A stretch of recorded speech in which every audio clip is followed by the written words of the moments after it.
Chapter 1. Death in the Emergency Room.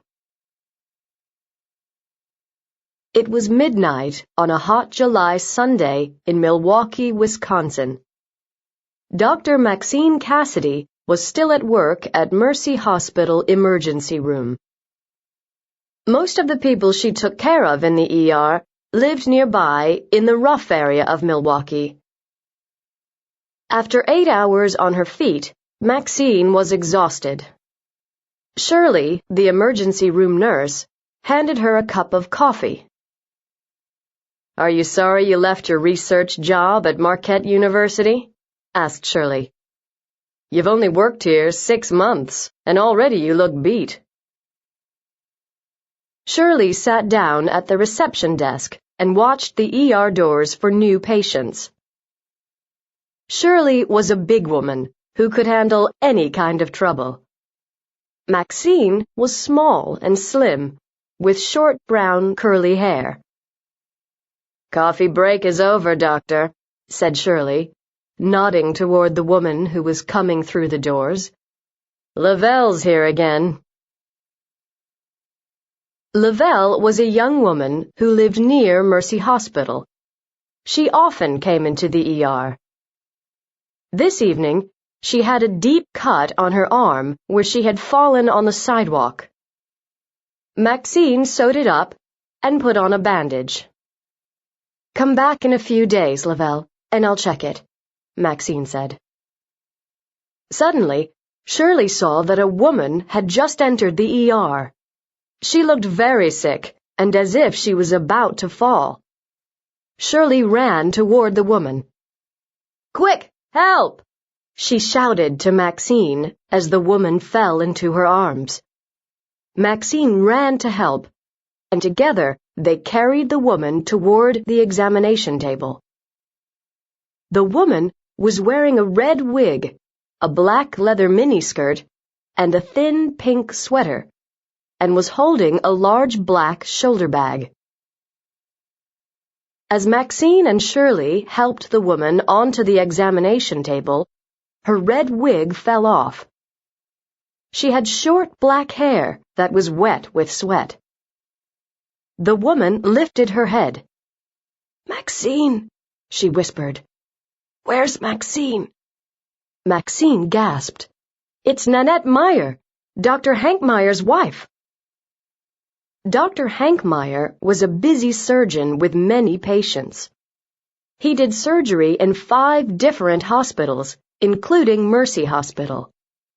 He was also on the board of Marquette University and sat on the Research Review Committee at Marquette University. His clinic was in the richest part of Milwaukee, near his home. He and his wife, Nanette, lived in a huge white brick house next to Lake Michigan. "Nanette Meyer?" asked Shirley. "Are you sure? Why is she wearing those clothes?"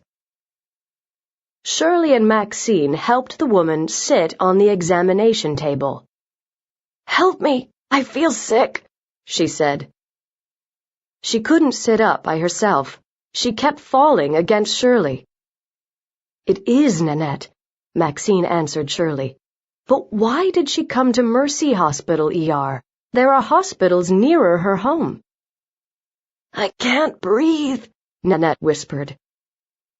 Maxine was looking at Nanette's arms and legs, but couldn't find any obvious injury. "I don't know what's wrong with her." "When did you get sick?" Shirley asked Nanette. "About 10 minutes ago. A taxi stopped for me, thank God," she answered. "Have you ever felt like this before?" asked Maxine. "Never." "Are you taking any medicine?" "Yes, it's in my shoulder bag." Nanette reached for the large black bag, but it fell on the floor. Shirley picked it up. She pulled out a long red dress. She also pulled out lipstick, blue eyeshadow, and 2 bottles of pills. Shirley read from the side of the bottles. "Carisoprodol, ferrous sulfate." Nanette leaned all her weight on Maxine, with her head on Maxine's shoulder. Maxine shook Nanette's arm. "Where were you tonight? What did you eat?" "I didn't eat anything. I took a pill," Nanette said. "Which pill? A pill from your purse?" Shirley asked. Suddenly, Nanette cried out, "I can't breathe! Everything's gone dark!" Maxine and Shirley helped her lie down. Maxine looked into Nanette's eyes. The black centers of the eyes were equal in size, but they were moving in different directions. Maxine felt the side of Nanette's hand. "Her nerves and muscles are weak," Maxine said to Shirley. Suddenly, Maxine realized that Nanette had stopped breathing. "Get the emergency medical team here," Maxine shouted to the ER receptionist. In less than a minute, the emergency medical team ran through the door. A heart specialist, a technician to work the medical equipment, and a nurse. For the next 15 minutes, the medical team tried to make Nanette's heart beat and make Nanette breathe again. Finally, the heart specialist held up his hand. "She's gone. Turn off the machines," the specialist ordered. "She's dead," whispered Shirley. She wrote down the time of death and signed her name. Then she got a blue sheet and covered Nanette. Chapter 2. Doubts. Maxine was at home in bed, asleep, when the ringing phone woke her. She stared at the clock. 3:16 a.m. "Yes, hello?" Maxine said into the phone. "Maxine, thank God. It's Hank." He sounded upset and a little drunk. "What happened to Nanette? My receptionist called me. What the hell happened?" Maxine turned on the lamp and sat up. "Hank, I tried to reach you, but your cell phone was turned off. I'm so sorry to tell you. Nanette came into Mercy Hospital ER about midnight. She was very sick. We did everything we could." "What? I don't understand." "Nanette said she felt sick," began Maxine. "She couldn't breathe. Her muscles were weak. While I was examining her, her heart stopped. The heart specialist tried everything he could, but—" "Hank, I'm so sorry." "Why did Nanette go to Mercy Hospital? There are hospitals nearer to our home." "We could ask the taxi driver," suggested Maxine. "Taxi? What happened to her car?" Hank's voice shook. "I don't know." "Nanette was healthy," Hank said. "She never had any serious illnesses. There was nothing wrong with her heart." "Shall I order an autopsy?" Maxine asked. Hank didn't answer right away. An autopsy meant Nanette's body would be kept for tests. An autopsy was a good idea when a person died with no obvious cause. As a doctor, Hank knew this, but it was a hard decision, and it might delay the burial. "All right," Hank said finally. "Who'll do the autopsy?" "Aaron, here at Mercy Hospital Pathology Lab. I'll ask him to do it as quickly as he can." Maxine hung up the phone and turned off the lamp. She could still hear Hank's voice in her ears. The man had a physical effect on her, and on everyone else. He had a power which either drew people or frightened them away. She had known Hank for 5 years. He'd been very kind to her during her divorce 6 months ago. Hank had suggested that Maxine take a leave of absence from her job at Marquette University. He suggested that she go to work at Mercy Hospital ER. Hank was right. At Mercy Hospital, Maxine was able to put the divorce behind her. As she went back to sleep, Maxine thought about the last time she had seen Nanette. It had been the weekend before, at Hank and Nanette's lovely home by Lake Michigan. It had been a barbecue party by the swimming pool. Most of the guests were doctors that Maxine knew. Some were professors from Marquette University. Maxine thought about Nanette, moving amongst her guests, laughing and talking. It was difficult to think that Nanette was now dead. Monday was Maxine's day off, but she called Aaron at the hospital and asked him to do an autopsy on Nanette. Aaron promised he would do it by the next day. Late Tuesday afternoon, Maxine was back at ER when Aaron phoned from the Mercy Hospital pathology lab with the results of the autopsy. The autopsy didn't show anything unusual. Nanette died of heart failure, he said. And the pills we found in her shoulder bag, did you do tests on them? Maxine asked. Yes, we found nothing unusual. They were just what they said. Thanks for telling me, Aaron. He didn't hang up the phone. Did you know Nanette well? He asked. I saw you at Hank and Nanette's party last week. I know Hank better. He was on the research review committee at Marquette. He reviewed my research each year. He and Nanette invited me to a lot of parties at their house. An hour later, the ER was empty again. Maxine signed all the reports. She sat down in the armchair to drink coffee. Shirley sat next to her, keeping an eye on the entrance to the ER. I heard that the autopsy results showed that Nanette died of heart failure, Shirley said. Do you believe that such a young woman could die of heart failure? Well, it's possible, but... Maxine began, but the phone rang before she could finish. She answered it. Maxine listened for a minute, and then hung up. That was Hank's receptionist. Hank wants me to come to Nanette's burial tomorrow, she told Shirley. Shirley raised an eyebrow. You know Hank well? She asked. We're just friends, Maxine said sharply. Chapter 3. Poison.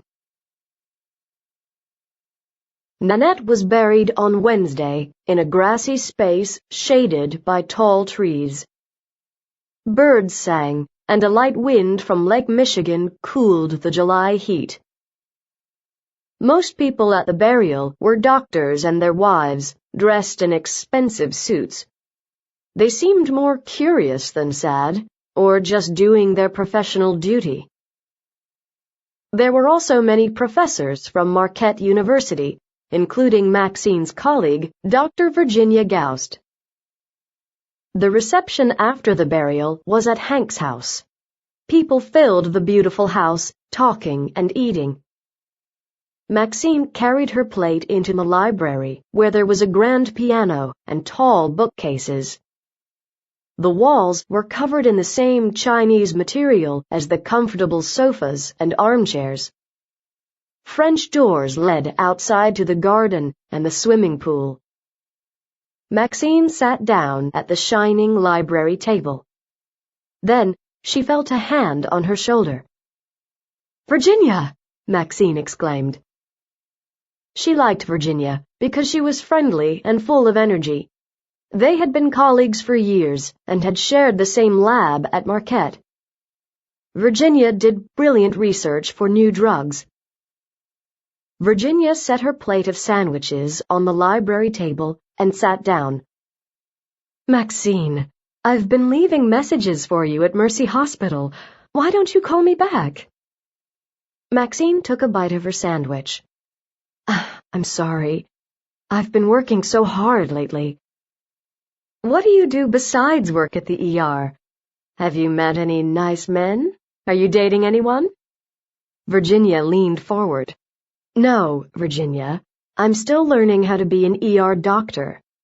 After 3 years doing research at Marquette, I'd forgotten what a heartbeat sounded like, replied Maxine. Virginia raised an eyebrow. I still don't understand why you left Marquette. You were doing excellent research. It's only a temporary job at Mercy Hospital. I need something different to help me start my new life as a single woman. My research is waiting for me, and in 6 months I'll come back. Virginia started searching for more news. I heard you were the doctor in the ER when Nanette died. Was she really wearing a tight leather skirt and a red wig? Maxine looked around nervously. Where did you hear that? There are no secrets in hospitals, dear. There are always people watching. I heard that Nanette died of heart failure. Maxine frowned. That's what the report of the autopsy said, but I think it's a mistake. Why? Asked Virginia. Because Nanette was a healthy woman. Hank said she had never been seriously ill. There was no reason for her to die suddenly of heart failure. Virginia nodded. True, she used to play tennis with me at the tennis club. She was always giving parties. Do you know why she suddenly got so sick? I tried to ask her where she had been before she came to the ER, Maxine went on. But I didn't have time to talk to her before she died. Didn't Nanette tell you anything at all? Asked Virginia. Maxine tried to remember. Nanette said something about a pill, but Aaron tested all the pills in her purse. He said there was nothing unusual. Do you know why she was wearing those strange clothes? Virginia asked. No.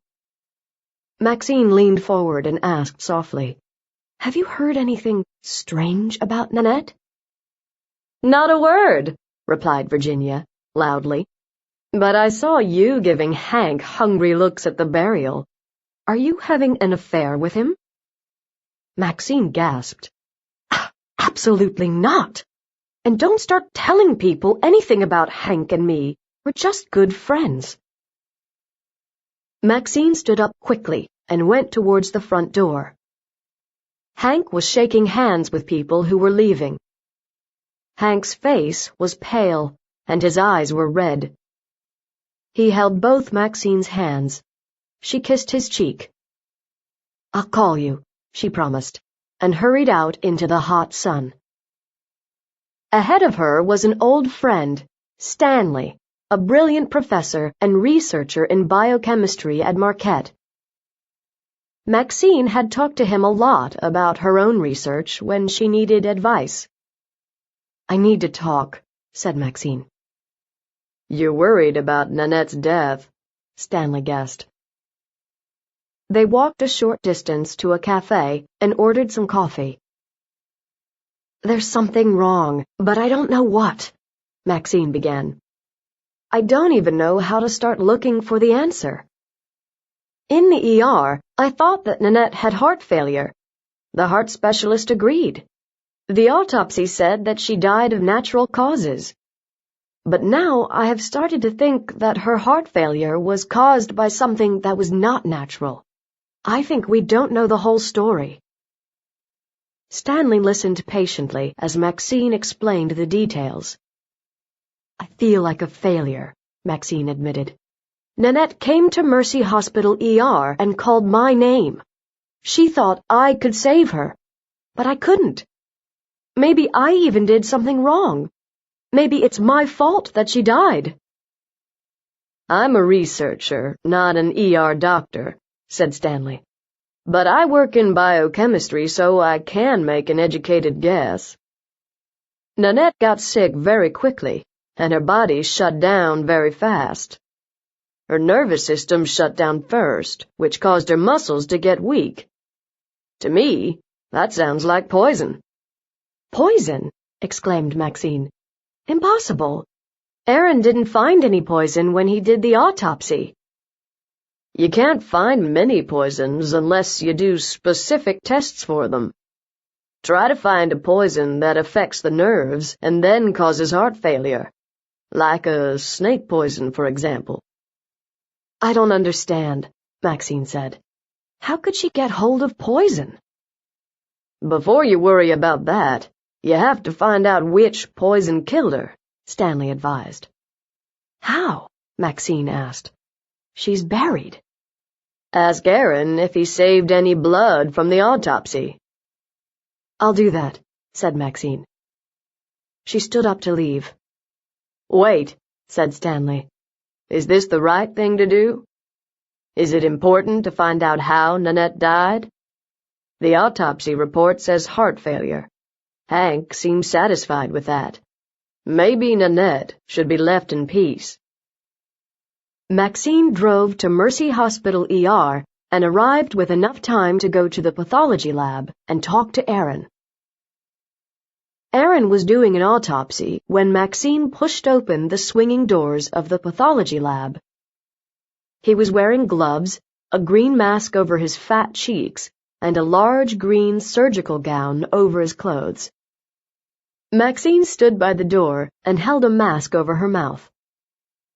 I want to talk to you about Nanette's autopsy results, said Maxine. Her report's in the top drawer over there, Aaron answered. I don't want the report. I want you to do another test. I think Nanette was poisoned. Aaron stopped cutting. Poisoned? He exclaimed. With what? A nerve poison. Aaron laughed. Like snake poison? Maybe. Can you test for a poison that weakens the nerves and muscles, like what happened to Nanette? I want to find out why Nanette died suddenly of heart failure, and testing for nerve poison is one way to start looking, Maxine explained. Aaron raised his thick eyebrows. Everyone is satisfied with the autopsy results, including Hank. I'm not, Maxine said. A 35-year-old woman should not suddenly die of heart failure. Are you worried that you did the right thing in the ER? Be careful, Maxine. If I do another test, you might find out things you don't want to know. Like what? Like you made a mistake in the ER. Aaron began cutting at the body on the table again. You know Hank well, don't you? He commented. I know him casually, Maxine said. She changed the subject. What do we do now? I saved some blood when I did the autopsy. The bottle is in the freezer. Do you always save blood from autopsies? Maxine asked. Yes, for a few months anyway. Sometimes the police have come in here months after someone died and have told me to do another test. How long will it take to get an answer? Maxine asked. About a week. I'll have to send the blood to a special lab in Texas. Thanks, Aaron. I owe you. You certainly do, Maxine. Maxine was still thinking about her conversation with Aaron while she drove home after work. She stopped the car in her driveway and turned off the car engine and lights. Then she stopped for a moment, her hand on the key. A man was waiting in the shadows by her front door. Hank. She got out of her car and hurried to meet him in the warm night. Maxine put her arms around him. Maxine, he said quietly. My house is too empty. I can't go home. Let me stay here. I need a friend. She hugged him. Stay as long as you want, she said. She made a bed for him on the couch, but they sat talking long into the night. Chapter 4. An Unexpected Visit. Maxine, called Shirley. Aaron wants you to come to the pathology lab. Fast. Maxine ran down the stairs to Mercy Hospital pathology lab. It had been only 4 days since Aaron had sent the blood from Nanette's autopsy to Texas. Did he have an answer already? When Maxine pushed open the swinging doors, Aaron was sitting at his desk. Across from him was a man with his back to the door.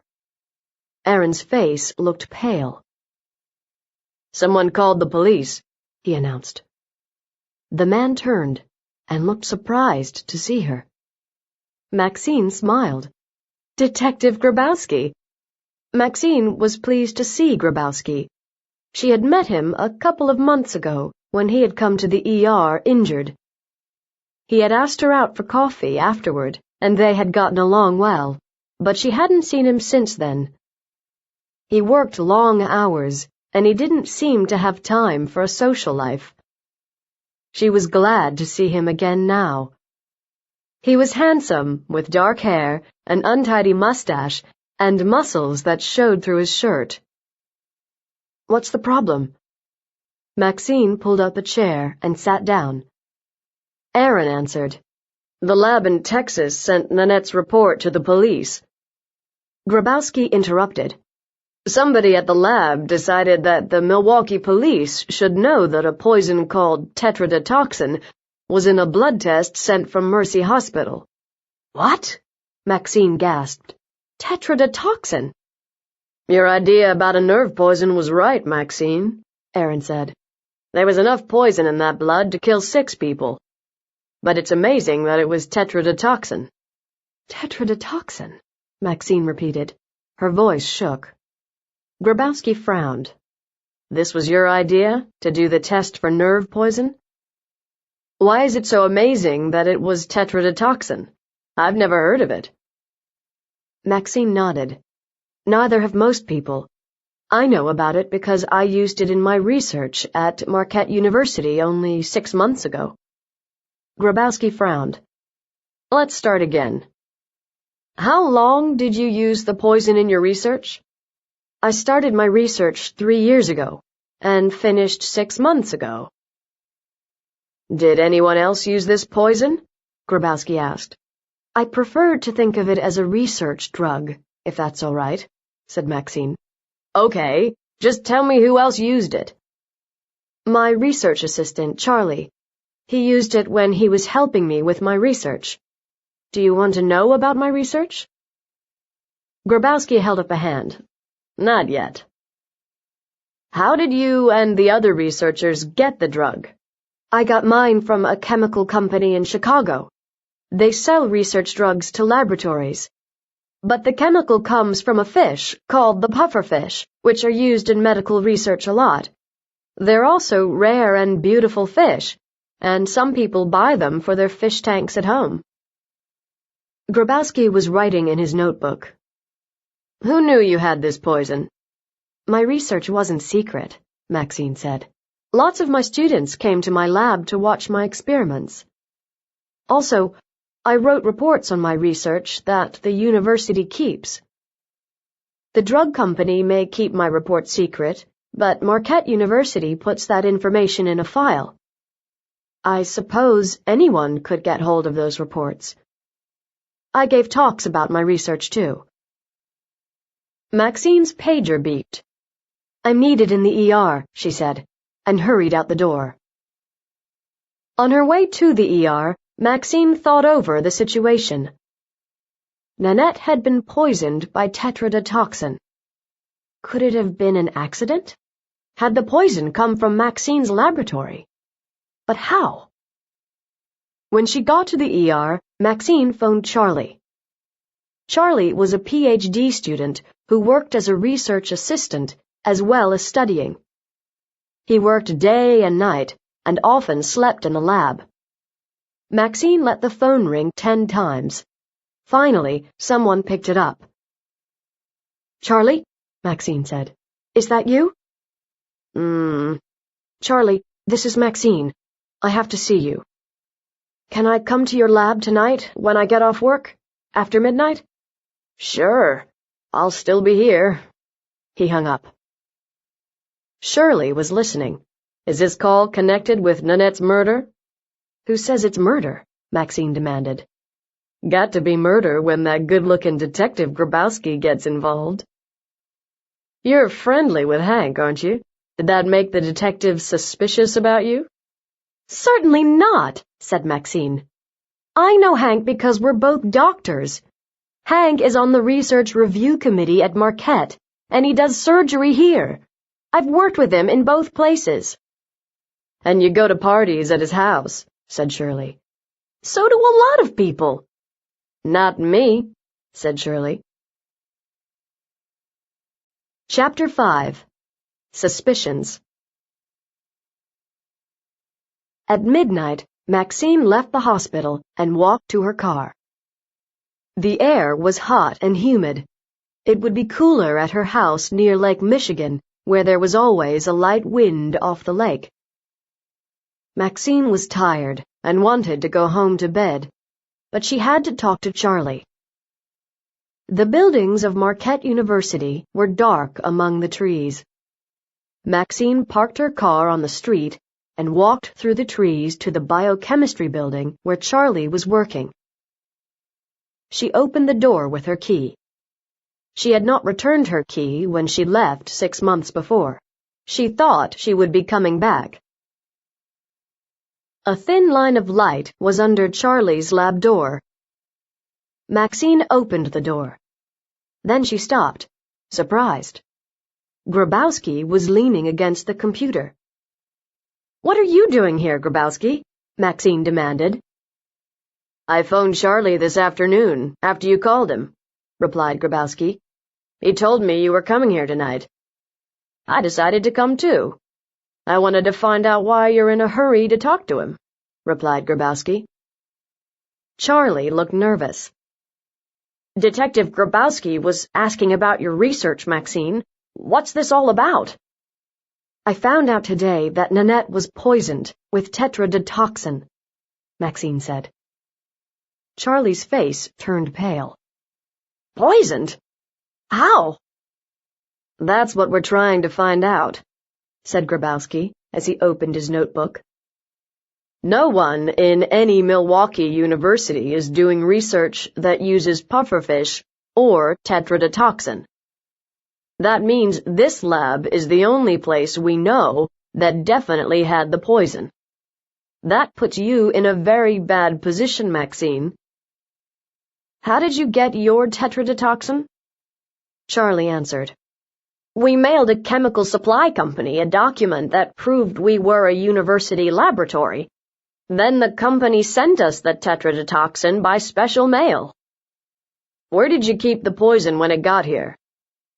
Maxine answered. "I locked it in my desk." Grabowski turned to Charlie.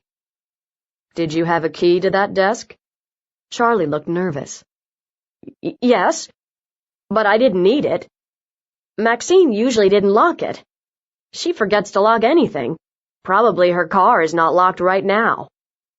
Maxine's face turned red. The night she had gone out for coffee with Grabowski after work, she had returned to her car and found it unlocked. Grabowski had advised her to be more careful in the future. "Tell me more about tetrodotoxin," Grabowski said. "How did you use it in your experiments?" Maxine explained. "My research was about heart medicine. I used tetrodotoxin in the research. It stops the heartbeat without killing the heart, so that experiments can be done on the heart. We took a rat's heart, and I don't want the details," interrupted Grabowski. "Does tetrodotoxin have a smell or a taste?" "It came as a clear liquid in small glass tubes," answered Maxine. "It didn't smell. As far as taste, I never want to find out." "What did you do with it in your experiments?" "I opened one tube and mixed some with water," Maxine said. "I used this solution in my experiments. At the end of each day, I poured it down the sink." "Did you ever have any poison left in the tube at the end of the day?" Grabowski asked. "Sometimes," Maxine said. "Where did you put it?" Grabowski asked. "In the lab refrigerator." "Who used the lab refrigerator?" Grabowski exclaimed. "Every researcher kept chemicals in the lab refrigerator," Maxine answered. "That's right." Charlie came to her support. "The head of our department has asked the university to buy us another lab refrigerator, but so far they haven't." "Who is the head of your department?" Grabowski asked. Charlie replied. "Dr. Virginia Goust. Her office is down the hall. She uses this lab for her research, too. When Maxine worked here, all three of us shared it." "Show me this refrigerator," Grabowski ordered. Charlie led the way down the dark hall and pushed open a door on the right. Maxine unlocked the refrigerator. "Who has a key for this refrigerator?" Grabowski asked. "Well, All the professors who are doing any research and all research assistants, Maxine answered. So any one of them could steal anything from here, Grabowski said. No one has ever stolen anything, commented Charlie. How would you know? Grabowski demanded. Someone could have taken some tetrodotoxin out of the tube. Impossible, Charlie said immediately. I wrote down every drop that we used. Then I added them up. The drops always matched the amount we started with. Someone could have added water to the tube after they took some out, Grabowski suggested. After all, it looks like water. Maxine looked at Charlie. True, she admitted. Would you know from your experiments if you were using a weaker solution? Grabowski asked. I'll check my records, said Maxine. There might have been some unusual results, but results change for many reasons. The temperature of the room, for example. Charlie added, or if Maxine took longer than 3 minutes to kill the rat and cut out the heart. That also changed the results. Grabowski stared at Maxine. You killed rats and cut out their hearts? And you timed yourself? How else would I get a heart? Maxine asked. Grabowski continued to write in his notebook. What happened to your tetrodotoxin when you stopped your research? Charlie answered. We sent the tubes that we had not used back to the chemical supply company. They walked back to the lab. Do you still have all the records of your experiments? Grabowski asked Charlie. Of course. He opened a drawer and gave Grabowski a pile of papers. Grabowski looked quickly through the pages covered with numbers. Maxine looked over his shoulder. Do you have similar records? Grabowski asked Maxine. Evidence, you mean? She said. Are you trying to connect me with Nanette's death? I'm just doing my job, replied Grabowski. That means I have to find out everything about this poison and how Nanette might have swallowed some. The records are at my house, Maxine said. They went outside and walked to her car. Grabowski opened her car door. It was unlocked. He looked at her and shook his head. Lock your car. Someday it'll get stolen. Maxine said nothing, but raised her eyebrows at him. This is a nice place to work, Grabowski commented. Interesting research. Nice lab. Helpful lab assistant. Why did you leave? Maxine sighed. I got divorced 6 months ago. I needed a change, so I took a temporary job at Mercy Hospital ER. You left a successful career because you needed a change? You didn't leave for other reasons? Maxine frowned. What are you saying? That I left Marquette so I could poison Nanette and pretend the poison wasn't mine? Don't be silly. The poison may have come from my lab, but that doesn't mean I killed Nanette. She died in your ER from your research drug, said Grabowski. In court, a lawyer could say that you knew she was poisoned, and you chose to let her die. Why would I do that? Asked Maxine. Remember, it was me that asked for the autopsy. When the report said heart failure, I asked Erin to do more blood tests. I could have left the autopsy report as heart failure. What exactly is your relationship with Hank Meyer? Grabowski asked. Just friends. Maxine got into her car. Grabowski sighed. The soft light of the street lamp showed the tired look on his face.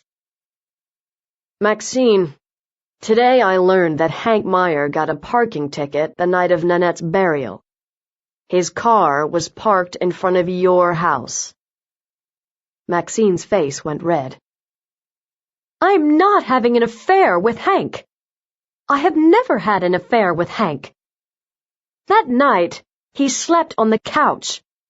He came to my house because he was sad and lonely. He said he needed company. Not an intelligent thing to do, said Grabowski. Maxine got angry. Hank is a friend who needed help, and it's none of your business who stays in my house. She shut her car door hard and drove away. Chapter 6. Grabowski Gets No Answers. The next morning, Grabowski visited Hank's medical office to ask him some questions. The receptionist told him that Hank was a very busy doctor, but he might have a few minutes to talk. She told him to take a seat. Grabowski sat down feeling angry. He didn't like waiting. Also, he was already angry at Maxine, and at himself. He liked Maxine a lot. They had gone out together once, and he'd wanted to ask her out again, but he was so busy with his work he hadn't had a chance yet. Now, it looked like Maxine was having an affair with Hank. Maxine said she wasn't, but how could she let Hank stay overnight at her house only a few hours after Nanette's burial? What relationship did Maxine and Hank really have, and why did it matter to him so much? At 9:30, the receptionist finally told Grabowski that Hank was ready to talk. Grabowski followed the receptionist down a hallway with paintings of flowers on the walls. Hank's elegant office had bookshelves on 2 walls, a thick Chinese rug, and long white curtains over the window. Hank was sitting in a large leather chair behind a beautiful wooden desk. He looked cool and fashionable. Grabowski was wearing old trousers and a short-sleeved shirt that was damp with sweat. Grabowski sat down in a leather chair and looked at the paintings and Chinese rug. He wondered how much money Hank would get from Nanette's will. "What can I do for you?" asked Hank. He looked tired. "The police have discovered that your wife died from poison," said Grabowski. He was angry at having to wait half an hour. He didn't bother to tell Hank the news in a gentle way. Hank looked shocked. "What are you talking about? Nanette died from heart failure. The autopsy report said that."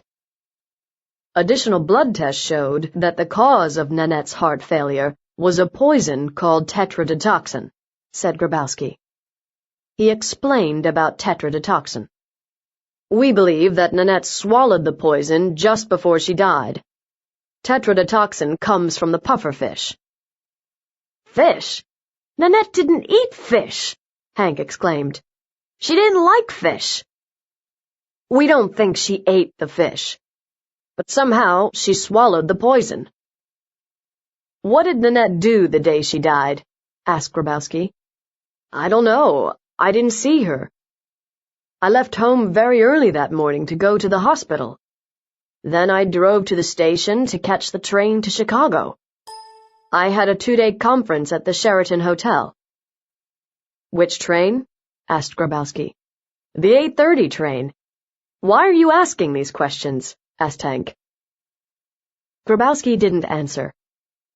"You stayed at the Chicago Sheraton all day?" "Yes. I was at the conference.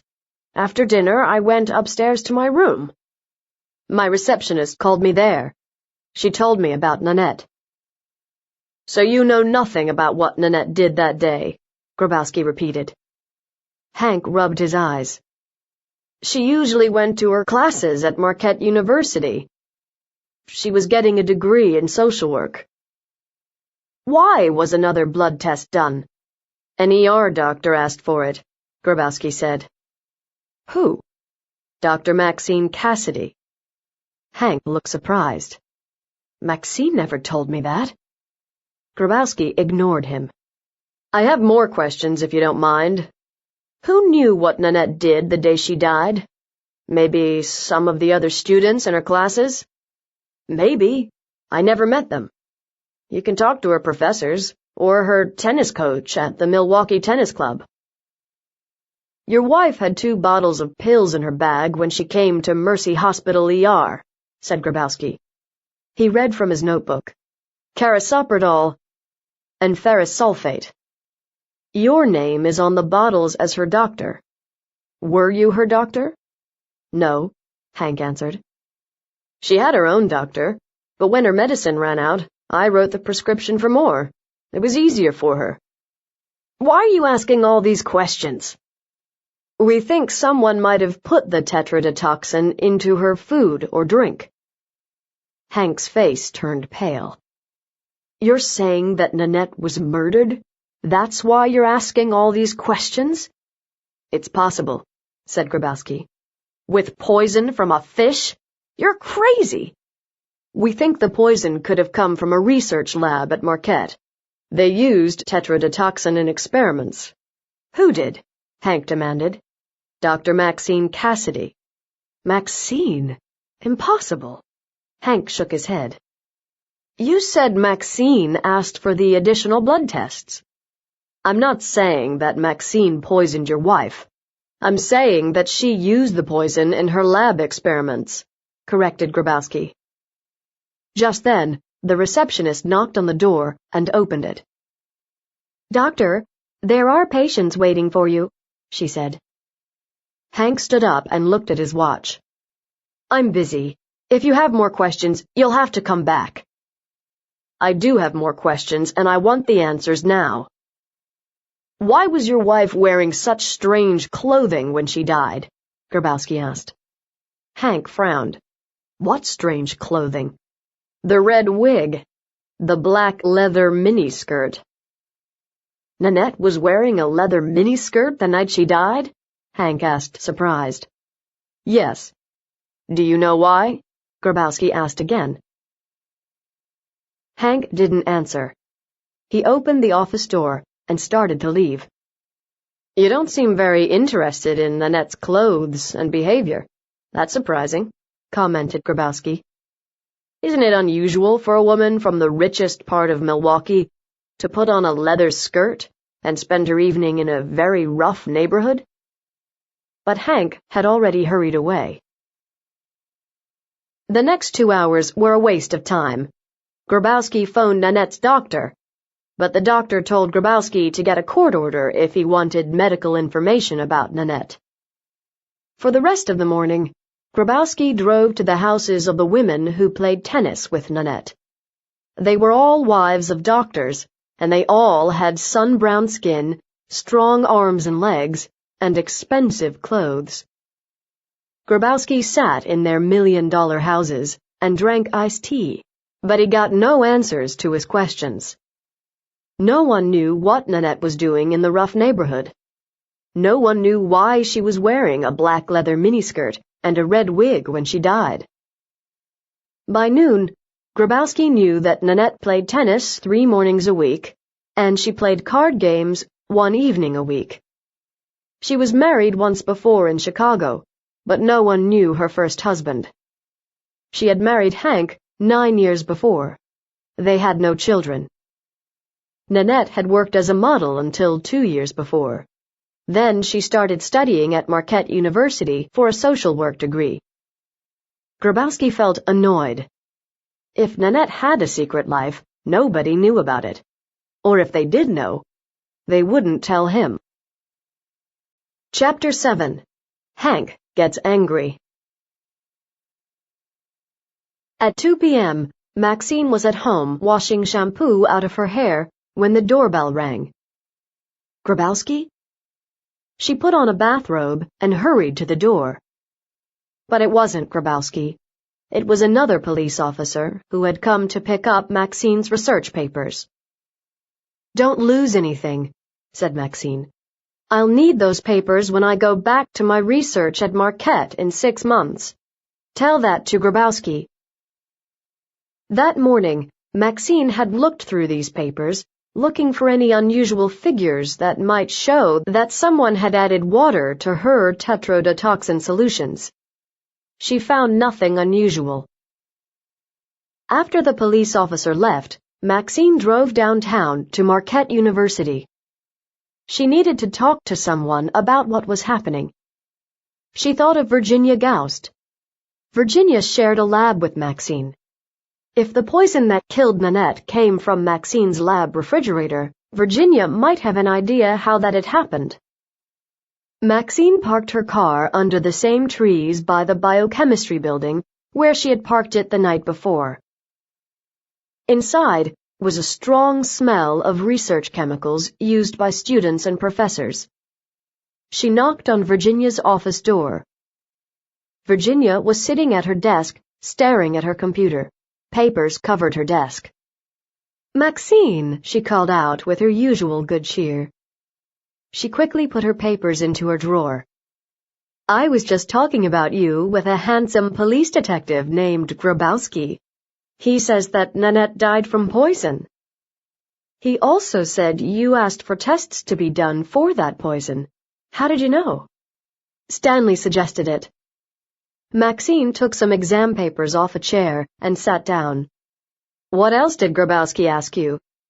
"He asked how long I'd known you, what kind of researcher you were, how careful you were with your chemicals. What's going on, Maxine?"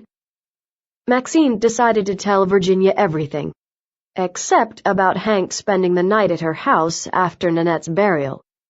But before she could start explaining, she was interrupted by Charlie. He came in and sat down. Virginia frowned at him. "Don't you have work to do?" she asked Charlie. "It can wait," answered Charlie. "Are you talking about Nanette's murder?" he asked Maxine. "Does Grabowski have his eye on anyone besides us? Last night I thought he was going to put us both in jail." Virginia was listening closely. "What did Grabowski tell you?" she asked. "He said he hasn't found any other place in Milwaukee where there is tetrodotoxin. Only this lab," Maxine replied. "Maxine!" Virginia cried. "If Grabowski thinks the tetrodotoxin came from here, doesn't that put you in a bad position?" "It puts me in big trouble, as Grabowski said. For that reason, I want to find out where Nanette got the poison, in case Grabowski decides I poisoned her." Virginia frowned. "That poison acts quickly," Maxine said. "Grabowski needs to find out who Nanette was with just before she came to Mercy Hospital." "How did she get to Mercy Hospital?" asked Charlie. "Taxi," answered Maxine. Charlie smiled. "There's your answer. Find the taxi driver and ask where he picked her up." Virginia turned to Charlie. "You waste a lot of time sitting around doing nothing. No wonder you don't have your PhD yet." "I don't have my PhD because you won't approve my reports," said Charlie angrily. Maxine ignored the usual argument between Charlie and Virginia. They had never liked each other. "I'll ask Grabowski if he's found the taxi driver," Maxine said. She wrote a note for herself. She would ask Grabowski when she saw him again. She got up to leave. Virginia held up a hand. "Do you want to play tennis at the club after work tomorrow night, Maxine?" she asked. "I'll be up until midnight too, working here. The tennis courts are always free after midnight." Maxine agreed. She used to play with Virginia once a week at midnight at the tennis club. It stayed open all night. Charlie followed Maxine to the entrance door of the building. "Charlie," said Maxine, "what's wrong with Virginia? You two never got along, but she's getting even ruder. If you would put on a clean shirt and shave, she might be nicer." Charlie looked around to make sure no one heard him. "Virginia's been in a terrible mood lately. I think she's having trouble with her research." "Impossible!" exclaimed Maxine. "Virginia's famous for her research. Research is her life. All she does is work." Charlie shook his head. "This year, the Research Review Committee at Marquette will review her research. They'll decide whether she will keep her lab and office, her salary, everything. Even if the drug company keeps giving her money, she might not have a place to do her research." "Virginia will have no problem getting her research approved," laughed Maxine. Charlie lowered his voice. "She stopped doing any lab work months ago. She told me that she doesn't need the lab computer anymore. But she sits in her office for hours working on her reports, as if she is having trouble. Maybe she's writing something for a medical magazine, suggested Maxine. Charlie lowered his voice. I think her research money has been cut, Maxine. 6 months ago, she said she would buy a new refrigerator for the lab using her research money, but we still have no new refrigerator. You and Virginia don't like each other, but that's no reason to doubt her research, frowned Maxine. This has nothing to do with me. Virginia has been seeing Hank. Lunches, dinners, for months. Hank is the head of the research review committee. So?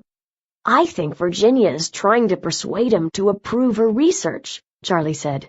I think she knows it might not get approved. How do you know? Have you read her reports? Demanded Maxine. But Charlie saw Virginia coming down the hall. He hurried away. Back at Mercy Hospital, Maxine went to the payphone in the hall to call Grabowski. She wanted to ask Grabowski where the taxi had picked up Nanette. She wanted to ask if he knew why Nanette had been wearing a black leather miniskirt the night she died.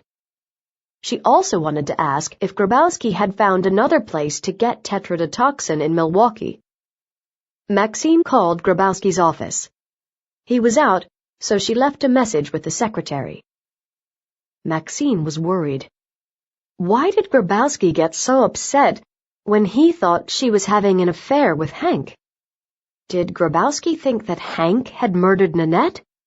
Worse, did Grabowski believe that Maxine had killed Nanette? At 8 p.m., Maxine went to the hospital cafeteria for dinner. At a small table in a quiet corner, she read her list of questions.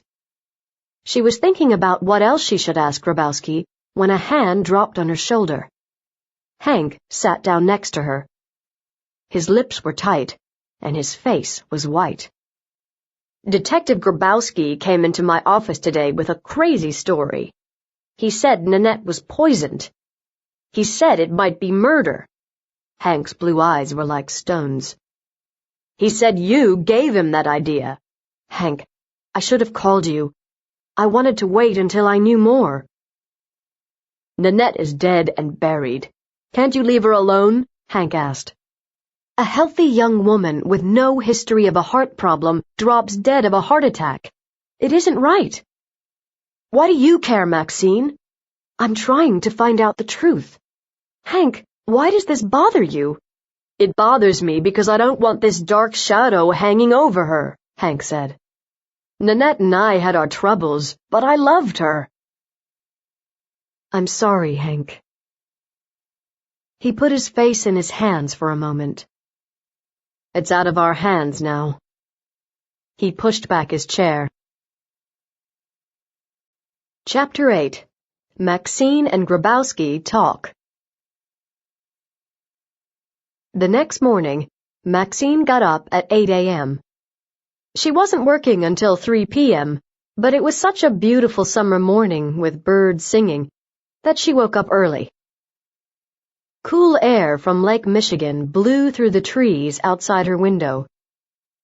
She pulled on her bathing suit with shorts and a t-shirt over it and put some sandwiches into the basket of her bicycle. Soon she was riding her bicycle toward Lake Michigan. When she reached the lake, she took the bike path that went south along Lake Michigan. A few swimmers were in the lake, but Maxine decided to keep bicycling to a nicer beach half an hour further down. Maxine was bicycling slowly and looking at the sailboats when she heard someone call her name. She looked around and saw Grabowski sitting on the front steps of a small house. He waved to her. Surprised, Maxine stopped her bicycle. I didn't know you lived here, she said. She wheeled her bicycle to his driveway and left it by his car. Want a coffee? Grabowski asked. He walked into the house. Maxine followed. Just a glass of water would be great, she said. The front room had a lovely stone fireplace, but not much furniture. There was an old green couch, a big armchair with a blanket over the seat, and a TV sitting on a chair. The large kitchen had a nice round wooden table, but the 2 chairs were old. Grabowski gave Maxine a glass of cold water. They went back outside to sit on the front steps. Maxine looked at the blue lake. It must be nice to live across the street from Lake Michigan. If I lived in this neighborhood, I'd swim in the lake all summer. When I bought this house, I hoped to find someone to share it with me. He looked at her. When all this is over, let's take a long bicycle trip along the lake. Maxine was surprised. Does this invitation mean that you don't think I poisoned Nanette? I never thought you did, Maxine, although I wish I could prove it. Let me help you. I can find things out that you can't, said Maxine. The murder happened in my world. Nanette was a doctor's wife. A doctor, me, found the poison. The poison came from a medical research lab. Your only suspects are Hank and me. 2 doctors. I knew Nanette socially, and I know all the doctors who are connected to her. I can tie all these facts together for you. Grabowski held his cold beer can against his face. These doctors and their wives won't tell me anything, he admitted. I'm wasting my time talking to them. There must be something we're overlooking, Maxine said. She was quiet for a moment. Finally she spoke. Where did the taxi pick up Nanette to bring her to Mercy Hospital? On the corner of North Avenue and 24th Street, a few blocks from Mercy Hospital, answered Grabowski. What was she doing? Dunno. The taxi driver said she was alone, said Grabowski. Did anyone in that neighborhood see her? Maxine asked. In that neighborhood, nobody talks to police, Grabowski said. Don't you have plainclothes police there? Maxine asked. Yes, but they are looking for people selling drugs. None of the plainclothes police saw Nanette or heard about her, which means she wasn't selling or buying drugs. That's good news, Maxine said. Then she frowned. Grabowski touched her arm. What is it? Hank came to Mercy Hospital ER last night. He was angry that you are investigating Nanette's death. He was angry at me for asking questions. Why? Asked Grabowski. Doesn't he want to know why she died? I don't know. It's strange, Maxine said. Maybe he knows something that he doesn't want me to find out, said Grabowski. Maxine didn't answer. Tell me about Virginia, Grabowski went on. You worked with her in your lab at Marquette. What does she do at Marquette?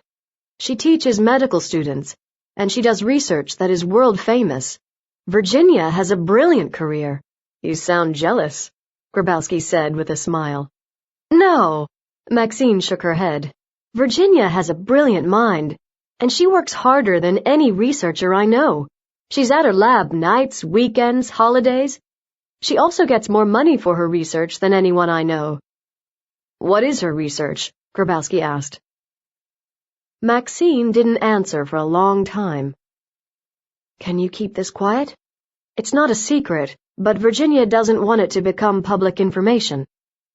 Is she worried someone might steal her ideas? Grabowski asked. No. People might get nervous.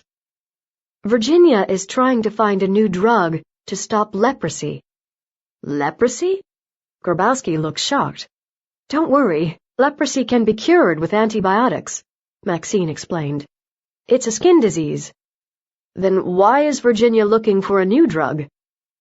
People with leprosy have to take 3 different antibiotics for 1 year, Maxine continued. They take 2 different antibiotics once a month, and another antibiotic each day. The problem is that most leprosy cases are in poor countries, where there are wars or drought. People often have to leave their homes and live in different places. It's difficult for doctors to find these people and give them all the pills for a year. It would be better to find a drug that cured leprosy more quickly and with fewer pills. What's the situation in the U.S.? Grabowski asked. Virginia told me that about 150 people get leprosy each year. Do you think Virginia will find a new drug? Grabowski asked. She says she's making progress. Maxine didn't tell Grabowski what Charlie had said about Virginia's problem with her research. But even if Virginia has found a new drug, it has to be approved by the Federal Drug Administration, the FDA. This can take years. The leprosy disease only grows on humans and on mice feet. Experimenting on people is rarely allowed by the FDA, so Virginia uses mice. She's hoping that the FDA will agree that if the drug works on mice, it will also work on people. Grabowski nodded. How does Virginia get money for her research? From the federal government and from drug companies. They give the money to Marquette University. Then, the University Research Review Committee decides how much money to give to Virginia. Hank is head of the Research Review Committee. Because her research is important, Virginia gets a lot of research money, plus a lab. What happens when her research doesn't go well? Asked Grabowski. The Research Review Committee might keep giving her money and wait until her results improve, but they might also give the money to someone else. Maxine finished drinking her water. Why do you ask about Virginia? She asked. The police have been checking everything Hank does. His car was parked outside Virginia's home several times since his wife died. All night. So? He's on the Marquette University Research Review Committee, said Grabowski. Should they be so friendly? If her research is going well, it doesn't matter, said Maxine. She bicycled home a short time later and drove to Mercy Hospital. Her first patient was Lavelle. Chapter 9. Attack at the Tennis Club. Lavelle had come back so Maxine could examine the cut on her arm. While Shirley was taking off the large bandage, Maxine noticed some white spots on Lavelle's arm. Does this itch? She asked. Lavelle shook her head. What happened to Mae West? She asked. I saw her here when I came with my cut arm. Mae West? That isn't her real name, Lavelle smiled. She told us to call her Mae West. You know, like the film star. She was a strange lady. Nobody came in here called Mae West, Shirley said. It was last week, Lavelle said. Mae died. Too bad. She was a nice lady. Lavelle, are you talking about a woman with a red wig? Maxine asked. That's right. Shirley shook her head. Her name wasn't Mae West. I told you her real name isn't Mae West, Lavelle said. How did she die? Shirley looked at Maxine. Is she talking about Nanette? Lavelle, how do you know her name was Mae West? Maxine asked. It's a long story, said Lavelle. She stood up. I have to go. I'm late. I have to talk to you about this, Maxine said. Can we meet tomorrow? Lavelle looked unsure for a moment, and then said, I can't tomorrow. I can meet you the day after. Cafe Italia, across from the North Avenue Public Health Clinic, around noon. Then she left. At midnight, after work, Maxine drove to the Milwaukee Tennis Club. Only a few cars were parked in front of the club, but Virginia's wasn't there. Maxine wasn't surprised. Virginia was always late. The receptionist wasn't behind the counter either. Probably she went to get coffee. The long hall to the dressing rooms was dark. Maxine walked to the women's dressing room and opened the door. Virginia? She called. But the room was empty. She hung up her jacket and changed into her tennis dress. She was pulling her sweater over her head when she heard someone walking out of the shower room behind her. Virginia, she called, turning around.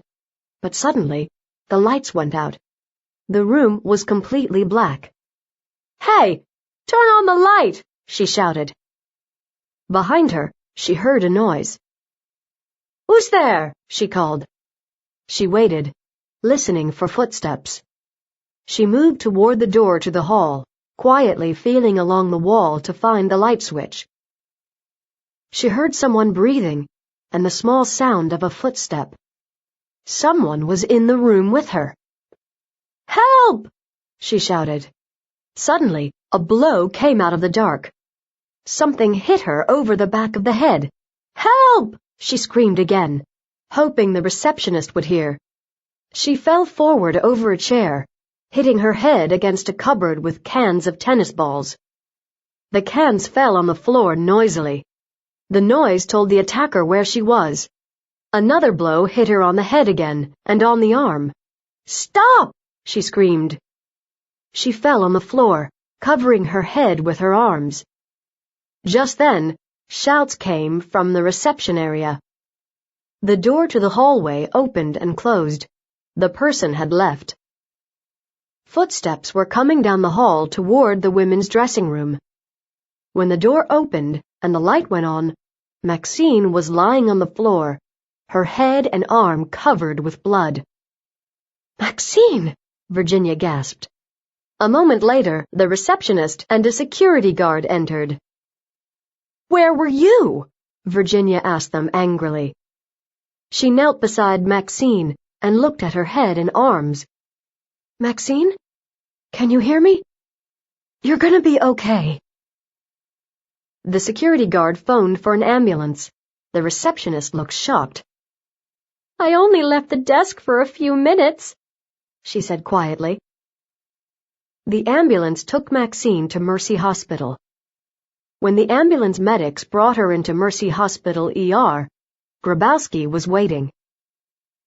"How did you know I was coming in an ambulance?" Maxine groaned. She had trouble talking, her head hurt so much. "The ambulance called the ER to say they were bringing you. Shirley called me." Grabowski held her hand. "What happened, Maxine?" "Somebody came into the women's dressing room while I was waiting for Virginia and hit me over the head." "But why?" exclaimed Virginia, who had followed the ambulance in her car. "The doctor is ready to see Maxine," Shirley said. "Talk to her later." Maxine closed her eyes. She felt Grabowski's lips on her cheek. She woke up the next morning in a hospital bed. Her right arm didn't move. It was held tight with a bandage. Then she saw Grabowski sitting in a chair. "The nurse said that you shouldn't move your fingers," he said. "How do you feel?" "Terrible." "What can you remember about the attack?" Grabowski asked. "The light went off and someone hit me," Maxine said. "Man or woman?" "I don't know," Maxine replied. "Didn't the receptionist at the tennis club see someone go into the women's dressing room before me?" Grabowski shook his head. "The receptionist was in the bathroom. Virginia came to the club a bit later. She was sorry she was late." "I'm sorry, too," said Maxine. She closed her eyes. At noon, the doctor told Maxine she could go, and Grabowski drove her home. "Lock all your doors and go to bed. I'll come back this evening," Grabowski said. At dinner time, Maxine awoke and got out of bed. Grabowski was sitting at her kitchen table reading police reports. Maxine leaned against the wall, waiting for her legs to feel stronger. Grabowski looked up. His gray eyes got wide. "Should you be out of bed?" he asked. "Oh, I'm tired of bed." Maxine looked into the mirror over the sink. Her neck was purple and red next to the bandages. Her nose and chin had large red marks, and her arm was bandaged to the elbow. "Have you learned anything more about what happened?"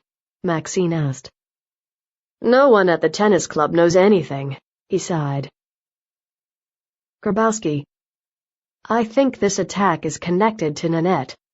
"Because you were attacked after you started asking questions about why Nanette died?" "Yes," Maxine replied. "I think the person who poisoned Nanette wants to stop me from asking any more questions. Chapter 10. A New Suspect. The next morning, Maxine felt much better. When she got up, Grabowski had already gone to work. She called Shirley. "I'm coming to work today, but before then, I'm going to Cafe Italia to talk to Lavelle. I want to know how Lavelle met Nanette." "Be careful," warned Shirley. "Don't worry. Cafe Italia is across the street from the public health clinic. Dr. Karina Singh is working there. If I have a problem, I'll go into the clinic." "Should you be getting so involved? Why don't you leave the investigation to the police?" Shirley asked. "I need to do this," said Maxine. "My life's in danger. I need answers to my questions." Maxine drank a cup of coffee.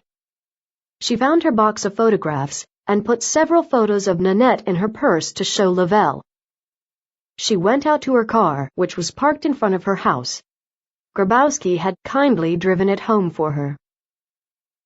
Cafe Italia on North Avenue was the best Italian restaurant in Milwaukee and was always crowded even though it was in the inner city. Maxine parked her car on North Avenue and walked in. Lavelle was sitting at a table having lunch. Maxine sat down with her and ordered a salad. Lavelle looked at Maxine's injured neck and arm. "What happened to you?" "I was attacked at the tennis club," Maxine said. "It sounds more dangerous than my neighborhood," Lavelle replied with a smile. "I think the attack on me had something to do with your Mae West. I'm trying to find out who killed her."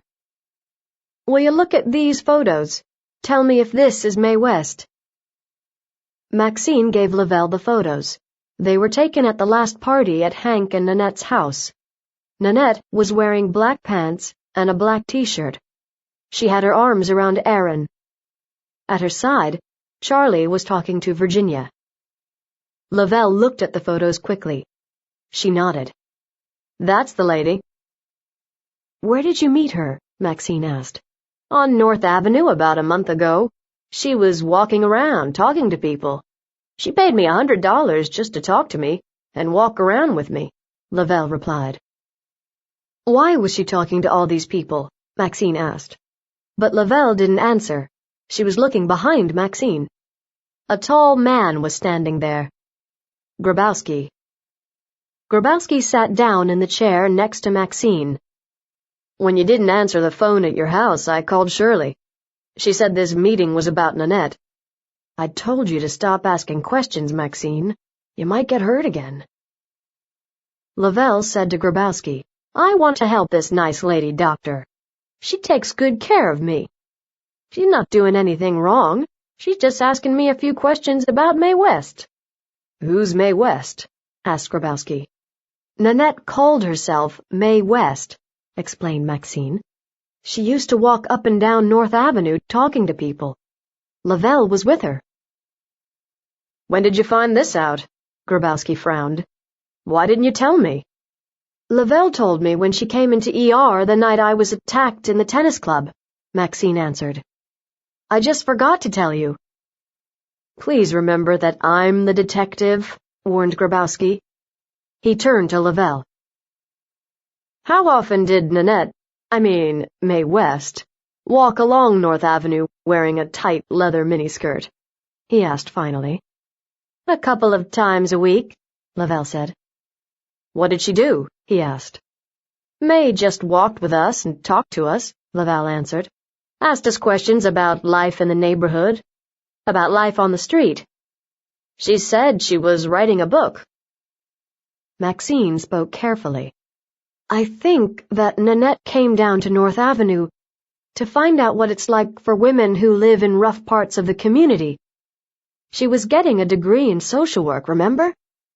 There's a lot of crime in this area and a lot of criminals. Maybe she found out something that she wasn't supposed to know." "What do you mean?" asked Grabowski. "Nanette was a curious person, always asking questions," Maxine explained. "There are some pretty dangerous characters in this neighborhood. I don't think they would have liked being watched, and they certainly wouldn't want anyone to write about them in a book. Maybe Nanette found out something pretty big. Grabowski took out his notebook and turned to Lavelle. "All right. Tell me what happened when you were out on the street with Mae West." "Mae just talked to people," replied Lavelle. "One man drove up in a car and wanted her to get in. She wouldn't. The man looked angry." "What did the man look like?" Grabowski asked. Lavelle shrugged. "White man, dressed nice." "Did she ever get pills from anybody?" asked Maxine. "Pills?" Lavelle looked nervous. She didn't answer. "Drugs," Grabowski interrupted. "Did she ever buy drugs?" "No, sir. She didn't even drink," Lavelle replied. "When we were in a bar, she had a club soda." "But she was interested in the drug-taking that goes on around here. She wanted to write all about that in her book." "Did she usually stay with you all evening?" Grabowski asked. "Only a few hours. She wore high heels, and when her feet started to hurt, she would drive away in her car." "She put on a long red dress over her clothes," Lavelle added. "Did she ever see that man again? The man who wanted her to get in his car?" Grabowski asked. "No," Lavelle shook her head. "But a few days later a different man stopped to talk to her. She got in the car with him and talked. Then they drove away together." "What time was that?" Grabowski asked. "About 10 at night," Lavelle answered. "A couple of hours before she got sick." "Sick?" Maxine cut in. "When she went to the hospital to see you," Lavelle explained. "That was the same night I saw her at Mercy Hospital ER." Maxine picked up a photo of Nanette. "I wish I knew who she drove away with on the night she died." "I can tell you that," Lavelle said. She picked up a photo from the table and put her finger right on the man in the middle. "Aaron!" exclaimed Maxine. Chapter 11. Lies. Lavelle left, and Maxine and Grabowski ordered coffee. Maxine said to Grabowski, "I know what you're going to say. I should have told you I was meeting Lavelle for lunch. I should have told you about Mae West. But I wanted to talk to Lavelle on my own first. I wanted to find out as much as I could before I spoke to you." "Maxine," said Grabowski, taking her hands, "I know you're not afraid to ask questions. I know you're a smart and determined woman. But finding out how Nanette died isn't your job. That's my job. I think Nanette was murdered, and I think you're in danger. From now on, please tell me any information you get, and I'll take it from there." Okay, said Maxine. "But the important thing is that we now know Aaron was with Nanette the night she died. He can tell us why Nanette was on North Avenue." Grabowski frowned. "Why didn't Aaron tell me this before? This is very suspicious. Maybe Aaron was the last person to see Nanette before she was poisoned." Maxine gasped. "You think maybe Aaron poisoned Nanette? Why? He hardly knew her." They were both silent for a moment, and then Maxine spoke. "Aaron did warn me not to ask for another blood test. He said I would find out things I might not want to know. But I can't believe he's a killer." "Hank didn't want you to ask questions either," said Grabowski. "Maybe both of them know something they don't want the police to know." "Hank wouldn't poison Nanette," Maxine said in surprise. "He loved her." "How do you know he loved her? He came to your house the night after Nanette's burial. That makes it look like he wasn't very sad about losing his wife. He's been staying at Virginia's house, too. Next you'll be saying that Virginia poisoned Nanette," Maxine said angrily. Grabowski finished his coffee and stood up. "You learned that Nanette was calling herself Mae West. That night, somebody attacked you at the tennis club. Maybe there's a connection." He and Maxine went out of the cafe to the hot street. "What do we do now?" Maxine asked. "Talk to Aaron?"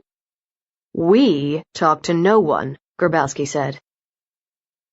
He took her arm and pulled her toward her car. "I talk to Aaron. You go to work. It's only 2:00. I have an hour before I have to be at the hospital." "Then go home and put some ice on your neck. You're turning purple," Grabowski said with a smile as he left. Maxine sat in her hot car. An hour and nothing to do. Working in the ER had taught her to take action. Now she couldn't spend even a minute just waiting. The North Avenue Public Health Clinic was across the street. The public health doctor, Dr. Karina Singh, took care of people in this neighborhood. She might have heard something about Nanette. Maxine got out of her car again. Inside the clinic, it was cool. Dr. Singh was in her office talking to a nurse. Dr. Singh pulled out a chair for Maxine and said, "One of the nurses just told me some strange news about how Hank Meyer's wife died. They think she was poisoned?" "What else did she hear?" asked Maxine. She sat down. "That you used the same poison in your research. That you were working in Mercy Hospital ER when Nanette came in. That Nanette was wearing a leather miniskirt and a red wig," Dr. Singh said. "All true," Maxine nodded. "Why would anyone poison Nanette?" Dr. Singh asked.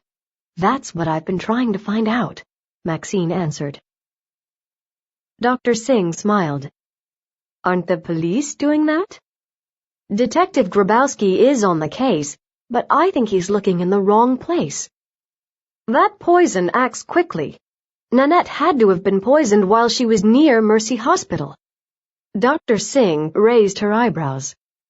"What was Nanette doing in that area?" Maxine spoke quietly. "Did a woman called Mae West ever come in here?" "Yes," answered Dr. Singh. "Early evening. I remember her because the nurses joked about her name, Mae West. Why did she come in?" "Injured knee," Dr. Singh said. "She was wearing high heels and she fell on the sidewalk." "Why?" "That was Nanette," Maxine answered. "You're joking." "She said she was writing about life on North Avenue for her university degree in social work," continued Maxine. "She was wearing those clothes and that wig the night she died. The taxi that brought her to Mercy Hospital stopped for her near here, on the corner of 24th and North Avenue. I just wish I knew what she was doing there the night she died." At 2:30 p.m., Maxine said goodbye and walked down North Avenue to 24th Street. She stood where the taxi driver had picked up Nanette. A closed grocery was on one corner. An empty store was on another corner. On the third corner was an old apartment block with broken windows. It looked like no one lived in it. The fourth corner had no buildings. Maxine looked through the window of the grocery. Nothing unusual. It was nearly 3 p.m. when she got to Mercy Hospital. She hurried into the ER, saw that it was empty, and ran down the steps to the pathology lab. She wanted to ask Aaron if he had talked to Grabowski yet. The doors to the lab were locked. Maxine saw light under the door. She knocked loudly on the door. "Aaron, it's me, Maxine. Let me in," she shouted. After a minute, Aaron unlocked the door. "Can I work in peace?" he demanded. His eyes were red, and he needed a shave. "I have so many bodies in here. I've got so much to do." "Then you haven't talked to Detective Grabowski yet." "Who?" He picked up a knife. "The detective who came here a few days ago with Nanette's blood test results." "I haven't told anyone I'm here today," Aaron said. "I need to get this work done." "Say, what happened to you?" He saw the bruises on her neck. "I was at the tennis club and somebody attacked me when I was in the women's dressing room," Maxine said. "Hadn't you heard? It's all over the hospital. I haven't spoken to anyone in days." "Who attacked you?" "I don't know," Maxine said. "But I think I was attacked because I have learned something about Nanette's killer. The person is trying to stop me from knowing the truth." "What have you learned?" Aaron picked up a new knife. Maxine spoke quietly, but clearly. "I learned that Nanette used to put on a tight leather skirt and a red wig and walk around on North Avenue. And I learned that you met Nanette on North Avenue and she got into your car." The knife fell out of Aaron's hand. "Aaron, tell me what happened to Nanette that night," Maxine demanded. Aaron looked at his hand. The falling knife had cut his fingers. He pulled off his gloves and threw them into the garbage. "I don't know. I wasn't there." He started to wash his cut. "But a woman who lives on North Avenue recognized you. She saw your photo," Maxine argued. Aaron looked at Maxine. "What photo? Where did she get it?" "I showed it to her." "Aaron, did you meet Nanette on North Avenue?" Maxine insisted. "I did not. I didn't know Nanette was walking around on North Avenue, and I didn't meet her there." "You're lying!" But Maxine's argument was cut off by her pager calling her to the ER. She hurried out. Chapter 12. Another Attack. At 11:45 p.m., the ER was empty. Maxine felt exhausted. Shirley told her to go straight to bed. Maxine drove home with the windows open to let the soft night air cool her face.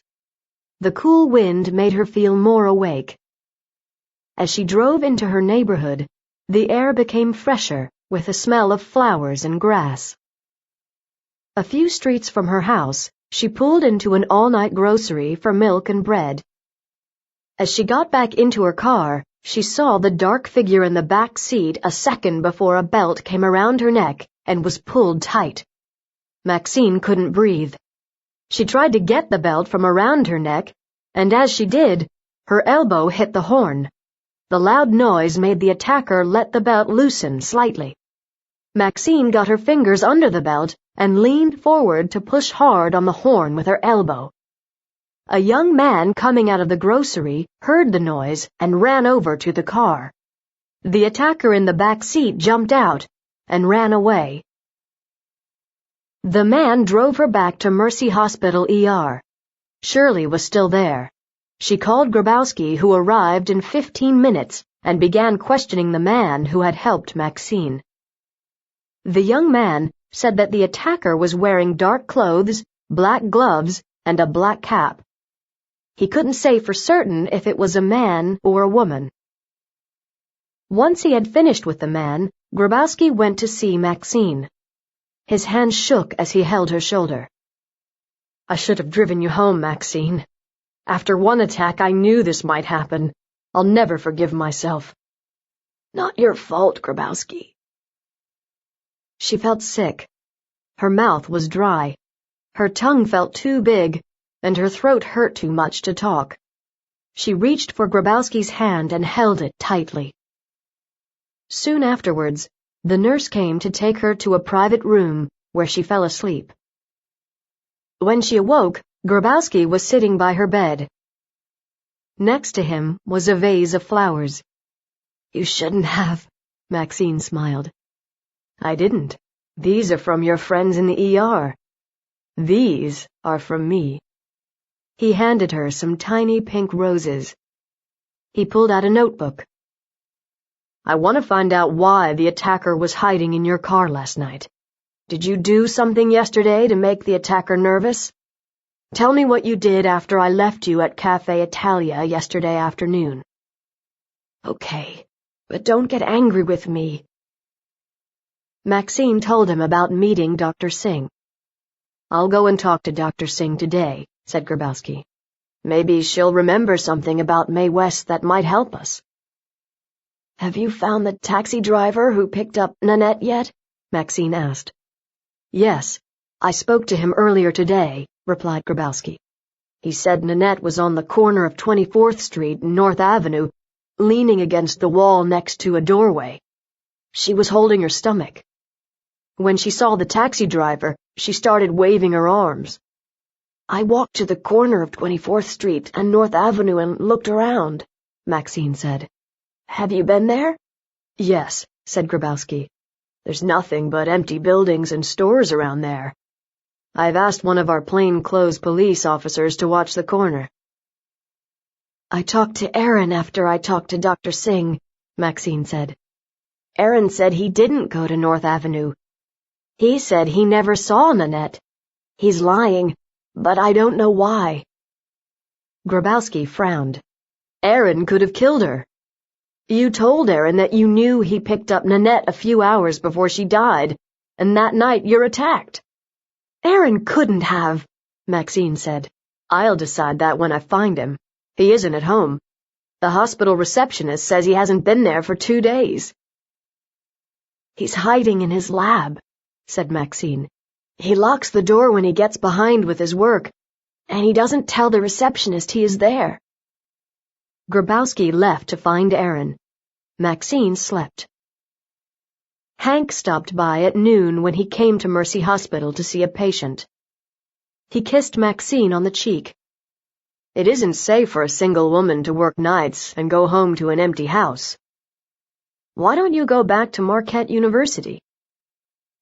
"I'm being attacked because of Nanette's death, Hank. I know something that someone doesn't want me to know. If only I knew what it was." Hank stood up angrily. "You're a doctor, not a detective. If the police can't find out the truth, how can you?" "But I'm making someone nervous," Maxine went on. "I'm getting close." "Nanette is dead. Leave her in peace now." He went out before she could answer. Chapter 13. Lavelle Knows More. Maxine slept for most of the day. At 6 p.m., Grabowski arrived to take her home. She got in the car and closed her eyes.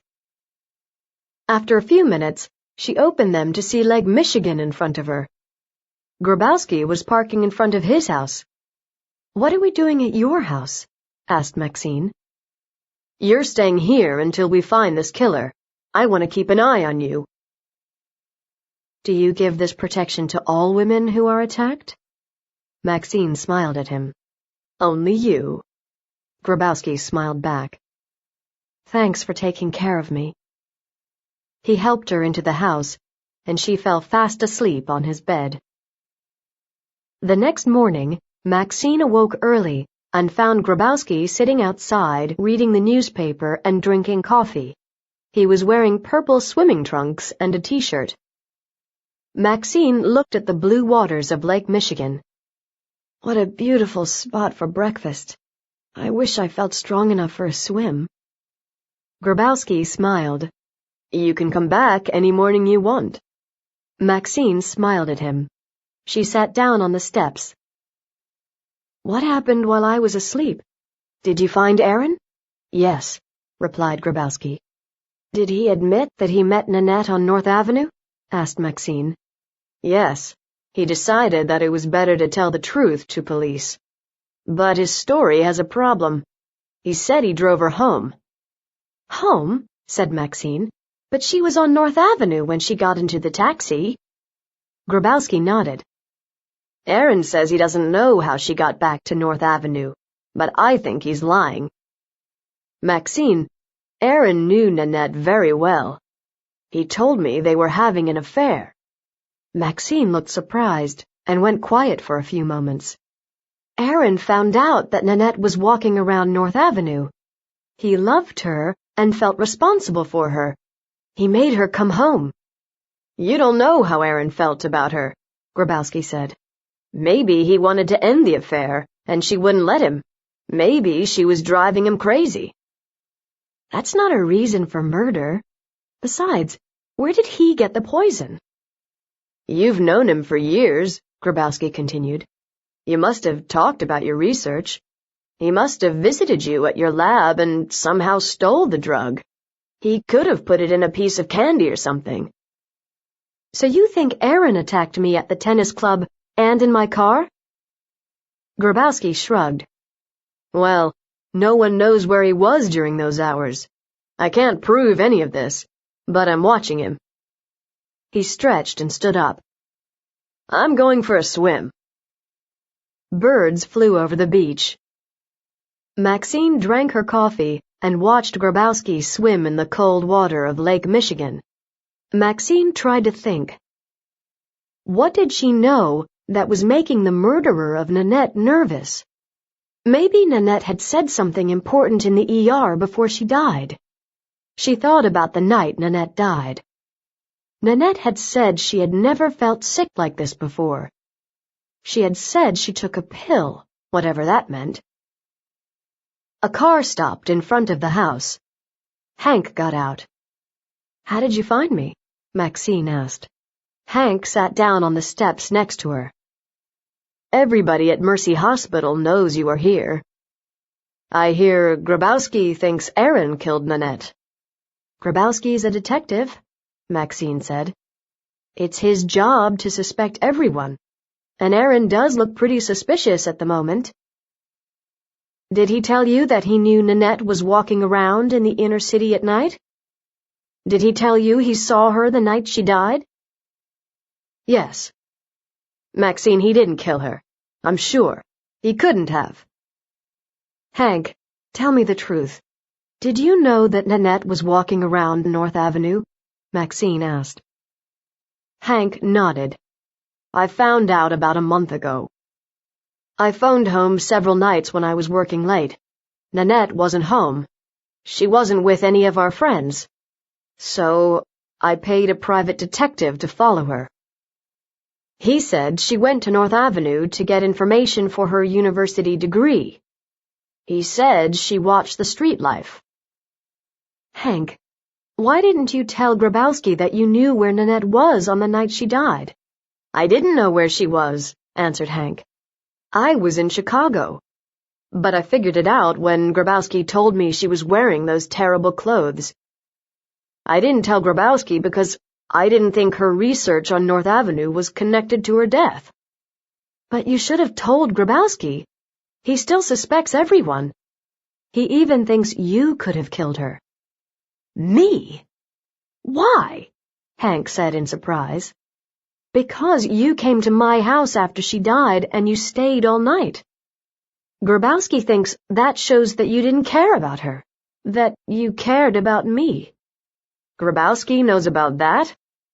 Hank frowned, worried. You parked your car on the wrong side of the street, and the street cleaner called the police, remember? You got a parking ticket. Then Grabowski must also think you had a reason to kill her, said Hank angrily.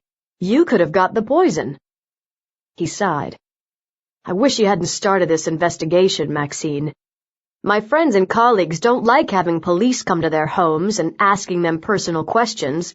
I don't like it either. He got in his car and drove away.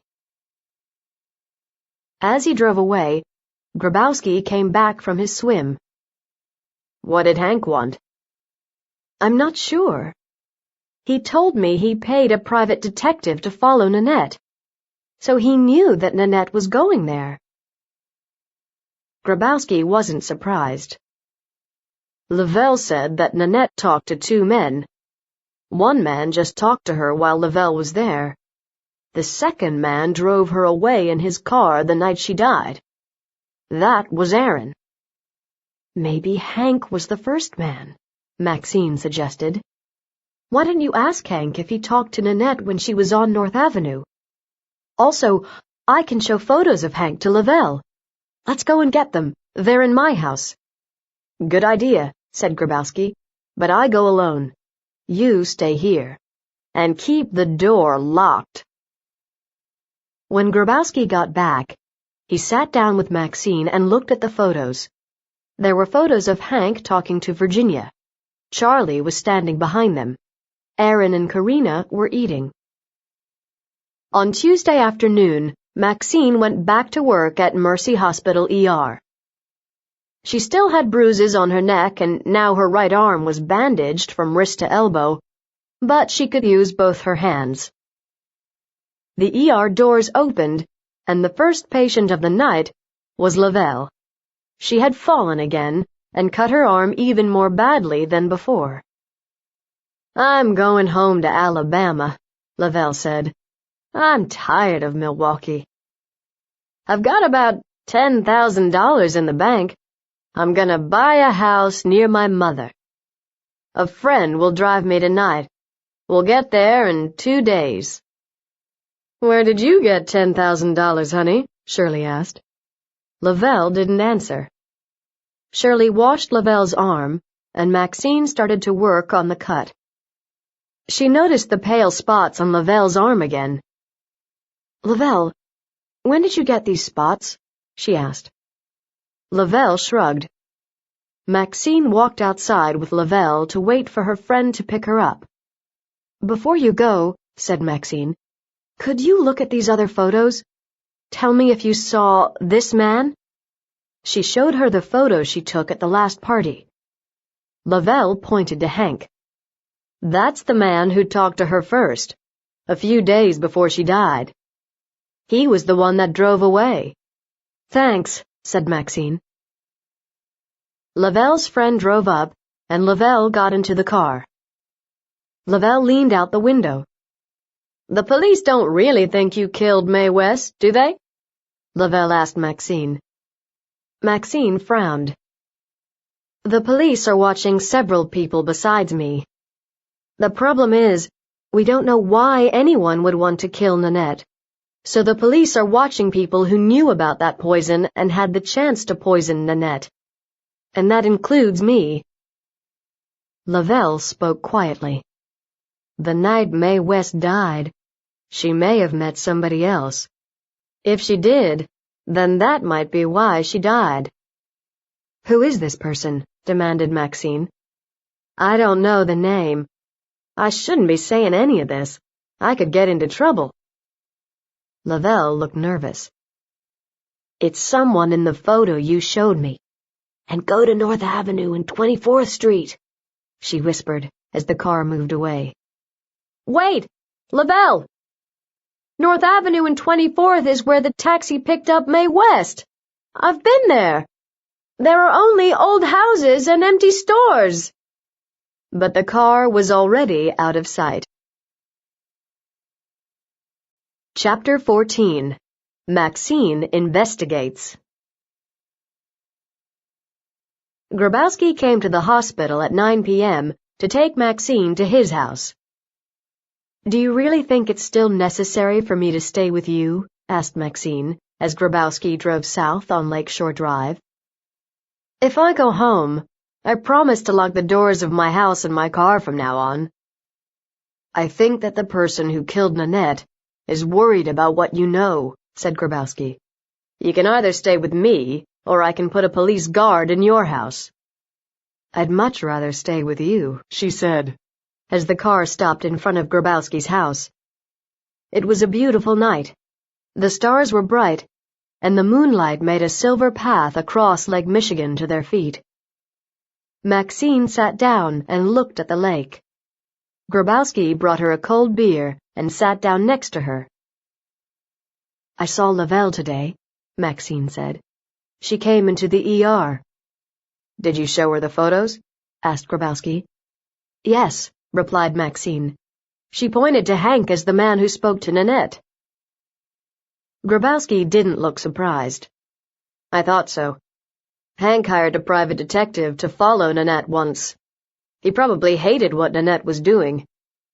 Maybe he killed her because he felt embarrassed by her." "You can't prove any of this, Grabowski." "Maxine, in a murder case, I ask questions, I collect information, then I form a theory and try to prove it." "I do the same in research," Maxine said. "But the information I collect depends on the questions I ask. If I ask the wrong question, I get the wrong information. I develop the wrong theory. You're asking the wrong questions." Grabowski sighed. I don't even know why someone wanted Nanette dead. Maxine pulled out the photo in her purse. Lavelle told me this evening that Nanette might have met someone else at the corner of 24th Street and North that night.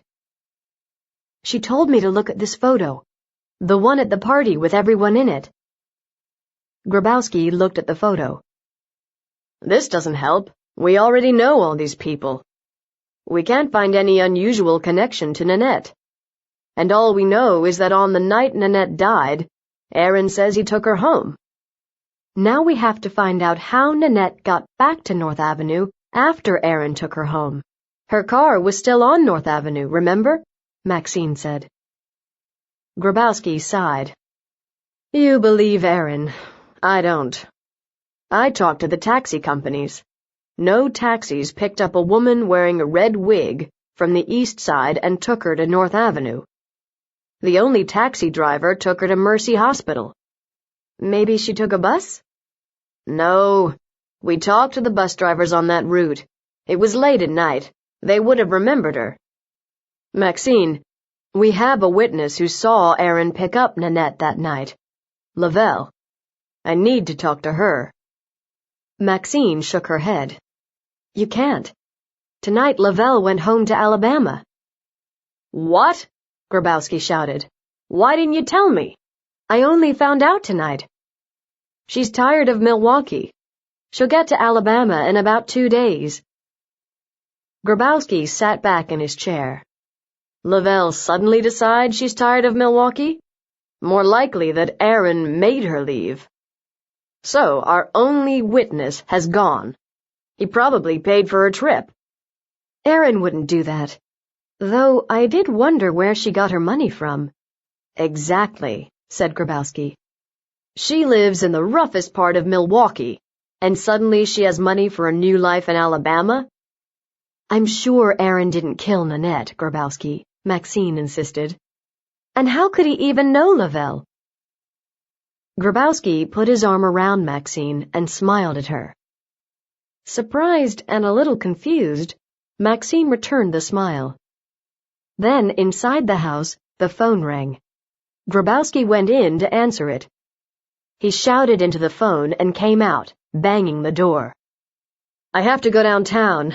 A problem with another case. I don't want you to stay here alone. I'll call a police officer to stay with you. Don't be silly. I'll be fine, Maxine said. I worry about you. Everybody at Mercy Hospital knows where you are. I want you to go inside and lock the door. Open it only for me. He squeezed her hand and left the house. Maxine watched the taillights of his car go around the corner. She felt confused, but oddly comforted when she was with Grabowski. She suddenly realized she liked him a lot. She hoped she would see more of him when this case was over. She started thinking about all the people involved. She started thinking about Virginia. Maxine had known Virginia for 3 years at Marquette. They used to discuss their research for hours. Charlie had said Virginia was having trouble with her research. Maxine hadn't called her for a long time to talk. She went inside and called Virginia's home number. No answer. She tried the lab. Charlie answered. Virginia went out to dinner with Hank at 8 p.m. She should be back any time now, he said. Maxine hung up. It was already after 10 p.m. Virginia should be back in the lab soon and could talk. Maxine called a cab to take her back home so she could get her car. Then she drove downtown. Charlie was in his lab. He jumped when Maxine opened the door. Maxine, what are you doing here? You're hurt. What happened? It's a long story, Charlie, all about Nanette. The person who killed her thinks I know more than I do. Maxine sat down. And you drove here alone late at night? Are you crazy? Charlie demanded, shocked. Listen, Charlie. Just before Nanette died, she went somewhere. We don't know where. This may be the key to the whole mystery. Aaron says he picked her up on North Avenue at 10 p.m. on Sunday night and took her home. We know she was back on North Avenue at 11:40 p.m. How did she get back there? Grabowski has asked taxi drivers and bus drivers, but none of them remember her. Charlie was staring at her, his eyes wide. Nanette died Sunday night? Didn't you know? No. The burial was Wednesday. I never knew what day she died. Why is it important? Maxine asked. Nanette phoned me here on Sunday night, Charlie explained. I was working late. She was at home. She said she needed a ride to her car. She had left it on North Avenue. You know Nanette that well? Maxine was surprised. Charlie's face turned red. I went to her last party, remember? I met her a month before that. Nanette came to the lab one day to talk to Virginia. Virginia wasn't here. Nanette asked me a lot of questions about the equipment and the experiments I was doing for Virginia. She came back 3 or 4 times. She was nice to me. We got along well. So, when she called you on Sunday night, you picked her up? Maxine asked. That's right. She said Hank was out of town and her friends were asleep. Couldn't she wait until morning? Maxine asked. She said she needed to drive to the university early the next morning, Charlie replied. So I drove to her house. She was waiting outside for me. I drove her to her car. That's great! Maxine felt happy. This means that Aaron did bring Nanette home. This means that Aaron wasn't the last person to see Nanette before she was poisoned. You were. Charlie looked shocked. Oh no, now this looks bad for me. The police might think I killed her, but I didn't.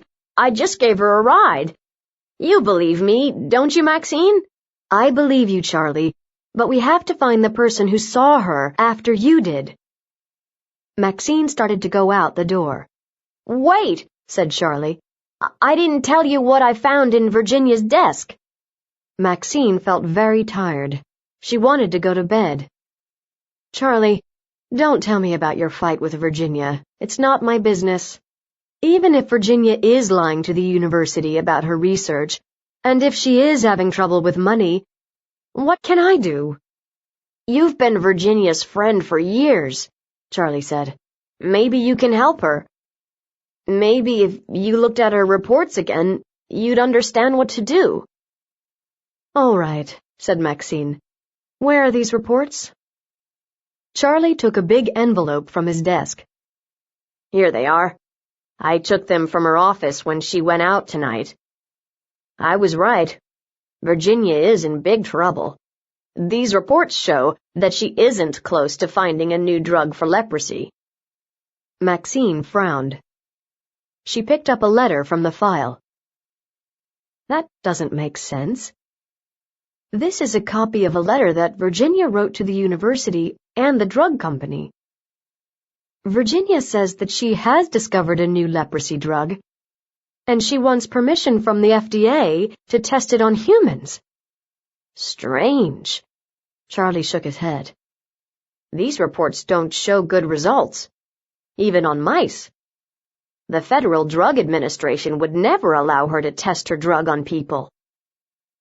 Maybe Virginia is lying about her research to the FDA, the drug company, and to the university, said Maxine. That's what I've been telling you, nodded Charlie. Virginia would lie rather than lose her research money and her position at the university. I need to talk to Virginia about this, said Maxine. Charlie looked at his watch. She should be back by now. Maybe she isn't coming back tonight. Maybe she's with Hank. His face turned red. Maybe you should wait until morning to talk to her. Maxine frowned. She wouldn't be able to sleep if she went home now. Lavelle had told her to go to the corner of 24th Street and North Avenue. She decided to go there. Maybe there would be something there at night, that wasn't there during the day. Chapter 15. 24th Street and North Avenue. Maxine drove down North Avenue and parked on 24th Street by the grocery. She noticed the doorway by the side of the grocery that the taxi driver had said Nanette was standing by. She decided to investigate. Maxine went through the doorway and up the stairs. At the top of the stairs, there was just an empty room. Disappointed, she came back down. But as she came out of the doorway, she saw two women walking toward her. They stopped and looked at Maxine suspiciously. "Can you help me?" Maxine asked. "I'm looking for a place that Lavelle told me about." The women looked at each other and then back at Maxine. "How do you know Lavelle?" one asked. "I'm her doctor at Mercy Hospital." The women looked at each other. "Lavelle isn't here," one said. "I know. She went to Alabama. Lavelle told me to come to 24th Street and North Avenue. She didn't say which house," Maxine answered. One woman pointed to the grocery. "It's up those stairs. Nobody's there now.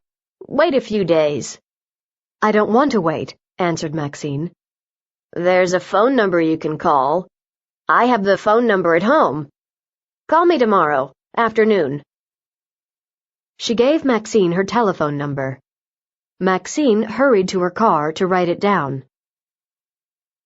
By the time Maxine got back to Grabowski's house, her eyes were heavy with sleep. Grabowski's car was parked in the garage. She opened the kitchen door slowly. Grabowski was asleep on the sofa. When she woke the next morning, Grabowski had left for work. A note lay under the coffee pot. Grabowski wrote that he would phone at noon. If she didn't answer, he would find her and arrest her for her own safety. At 12 p.m., Maxine phoned the woman she met on 24th and North Avenue the night before.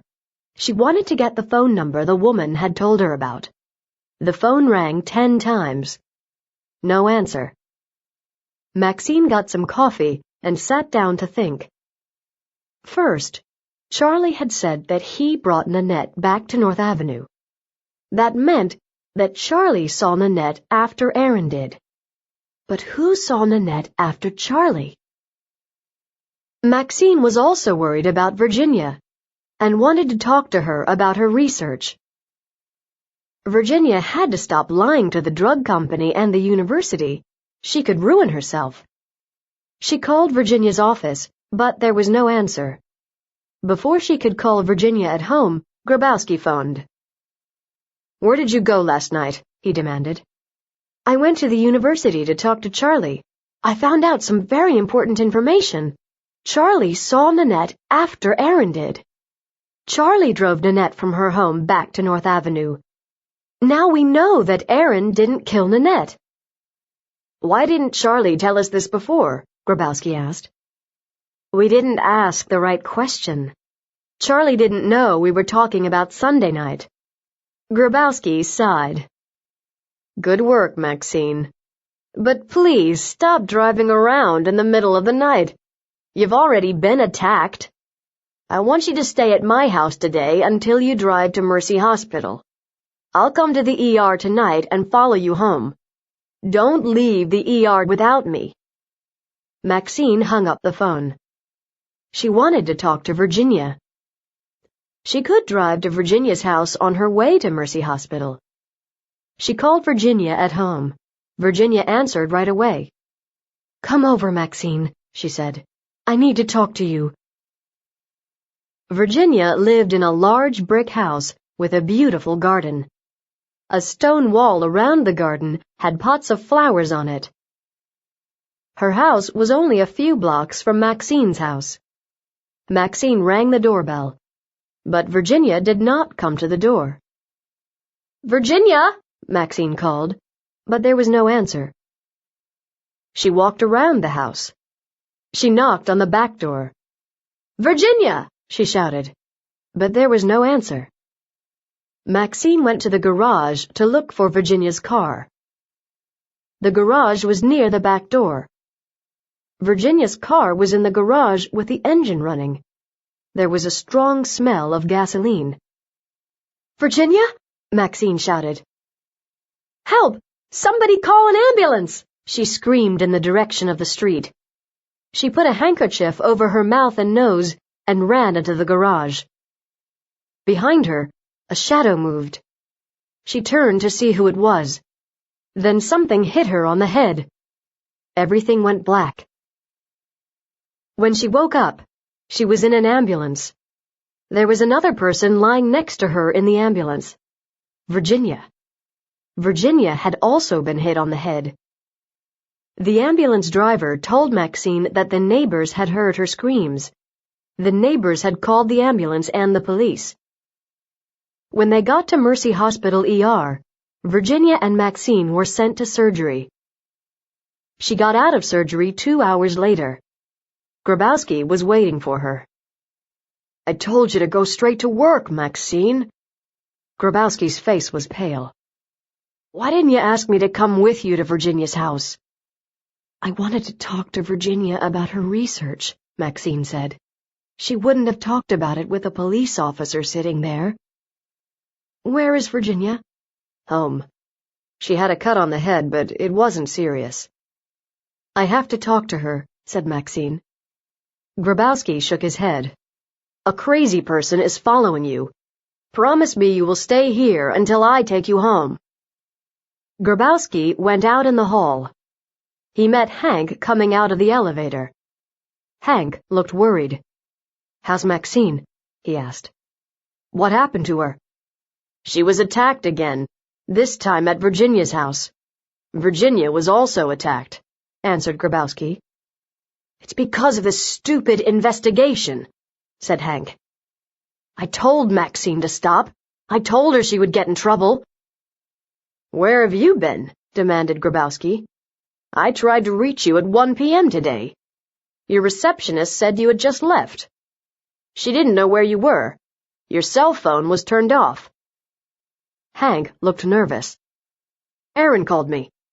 We got some sandwiches and ate them in a park near my office. Aaron wanted to talk about Nanette. Aaron thought I didn't know that Nanette had been going to North Avenue. He thought I didn't know that he was having an affair with her. But I did know.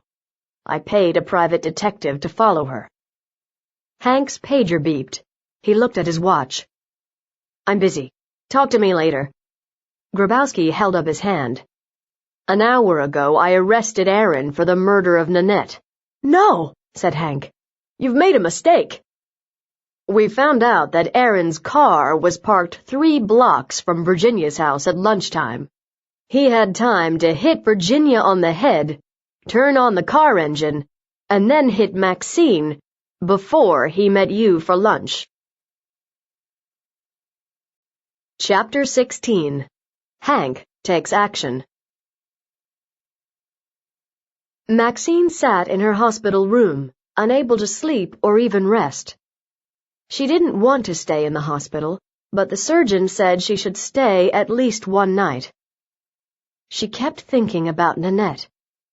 Hank walked into her room and sat down in the chair. He looked very tired. "Grabowski has arrested Aaron. I just spent 3 hours at the jail getting a lawyer for Aaron to get him out. I know Aaron didn't kill Nanette," he said.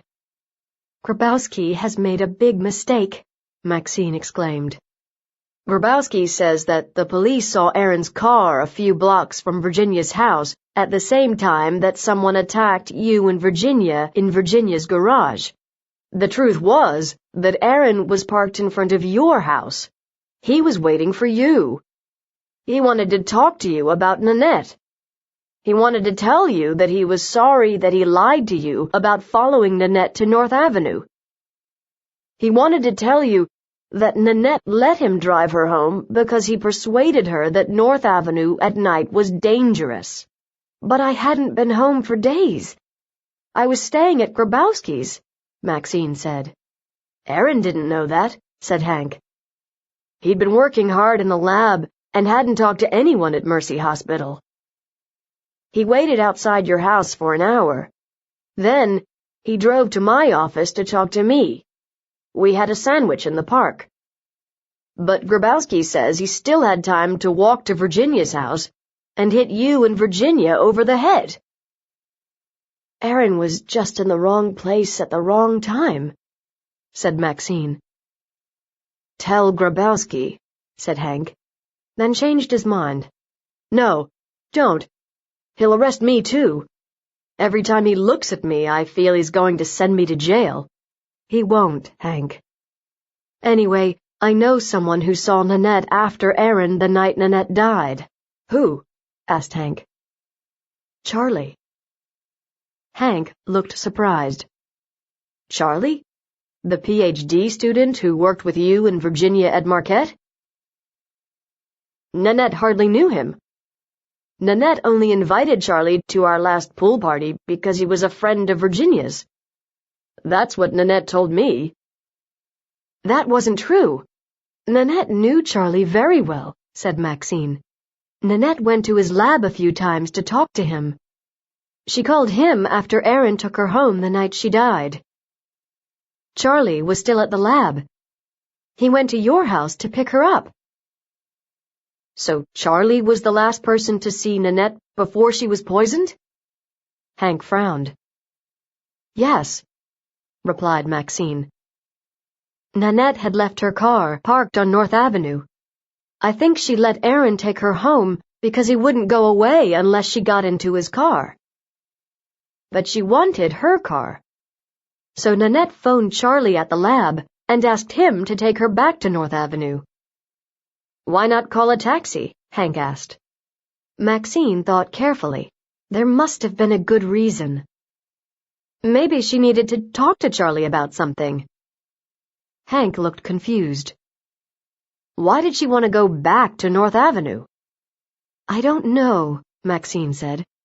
But I have a strong feeling that Nanette wanted to do something that night on North Avenue.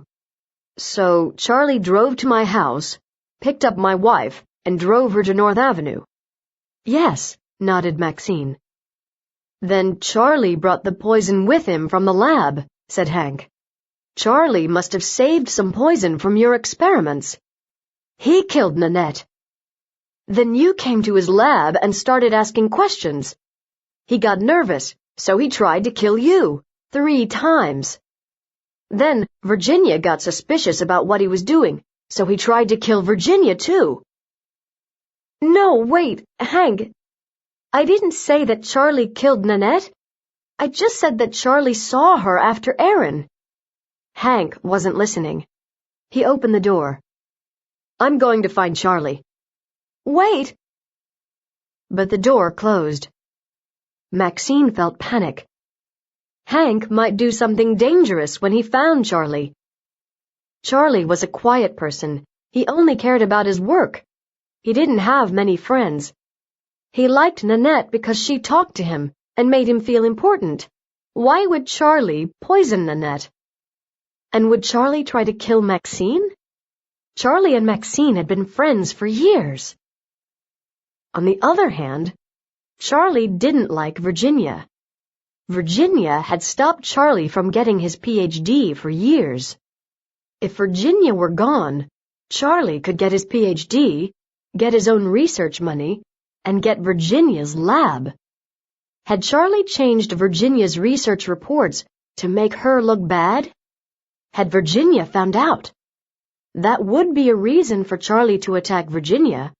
But Maxine tried to imagine Charlie hiding in Virginia's garage and hitting Virginia and Maxine on the head. It didn't seem possible. And how was that connected to Nanette? Maxine thought and thought. She thought about the other people connected to this case. Hank, Aaron, Lavelle. Lavelle! She had told Maxine to go to 24th and North Avenue, and Maxine had done that. But she hadn't yet spoken to the woman she had met there.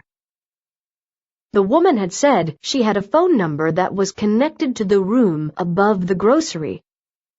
Maxine grabbed her purse and pulled out everything. She was looking for the paper where she had written the woman's phone number. She pulled out the photos she had shown to Lavelle and the phone number. She called the number. The woman answered. "Yes, I have the number. Wait a second, I'll get it," she said to Maxine. While she waited, Maxine looked at the photos. In one, Nanette had her arms around Aaron. Charlie was watching. Virginia and Hank were standing behind them, talking. Was this the photo of all the people that Lavelle had been talking about? "Here's the number," said the woman on the phone. Maxine wrote it down. She couldn't believe it. It was the phone number of Charlie's lab. Why did this woman have Charlie's lab phone number? How was this connected to Nanette? Then the phone rang. "Grabowski?" Maxine shouted into the phone. "Corina," a quiet voice answered. "I called to find out how you are." Suddenly, Maxine knew the answer. She remembered the white spots on Lavelle's arm when she came to the ER. She suddenly knew why Nanette was killed, and she knew how. One question to Dr. Corina Singh made her certain. "Have you seen any cases of leprosy lately?" she asked. "Yes," Corina replied. "Have you seen it in the ER too?" Maxine hung up quickly.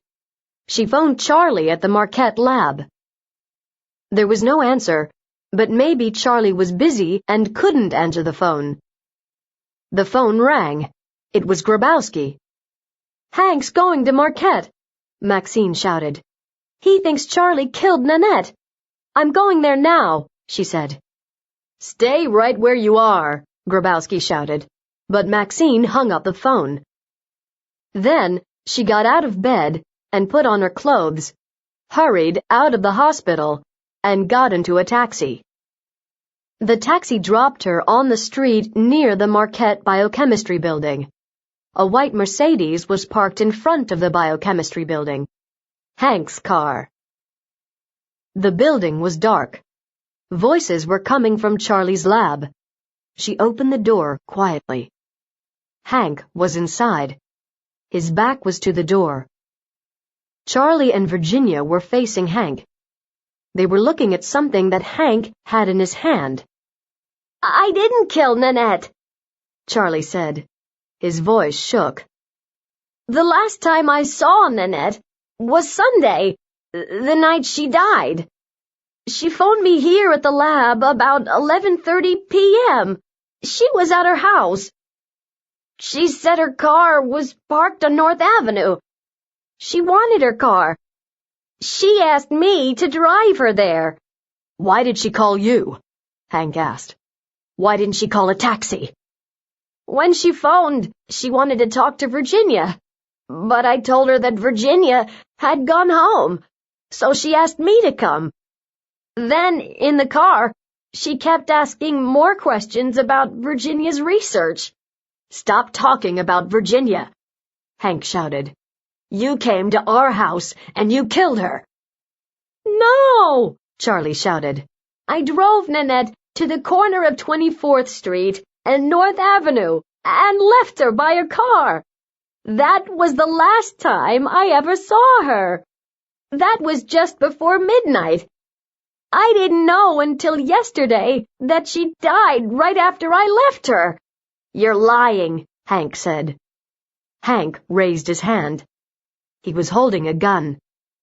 Charlie looked at Virginia. "Virginia, help me!"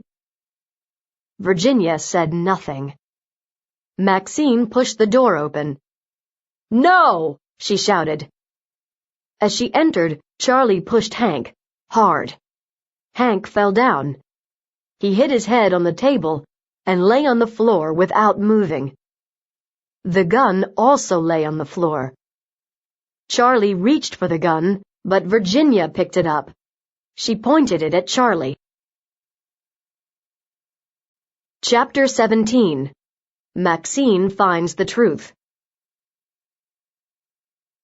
Put "The gun down, Virginia," said Maxine quietly. Then she heard footsteps running up the stairs. Suddenly, Grabowski came through the door. He was holding a gun. "Give me the gun," Grabowski told Virginia. Virginia didn't move. "Charlie killed Nanette. Arrest him," she said. Maxine shook her head. "Before you do that, Grabowski, read Virginia's research reports. Ask her to show you the new lab refrigerator and mice that she bought with her research money. They're at my house, in my basement laboratory," said Virginia. "No, they aren't, Virginia. But there are some things in your house that Grabowski will want to see, like your secret research reports about your leprosy experiments on people." Virginia stared at Maxine. She moved the gun to point at her. "You killed Nanette, Maxine. Then you told Hank that Charlie killed Nanette." "Maxine," said Charlie, "did you tell Hank that I killed Nanette?" "No," Maxine said, watching Virginia's gun. "I told him you saw Nanette after Aaron did. But you weren't the last person to see Nanette before she swallowed the poison.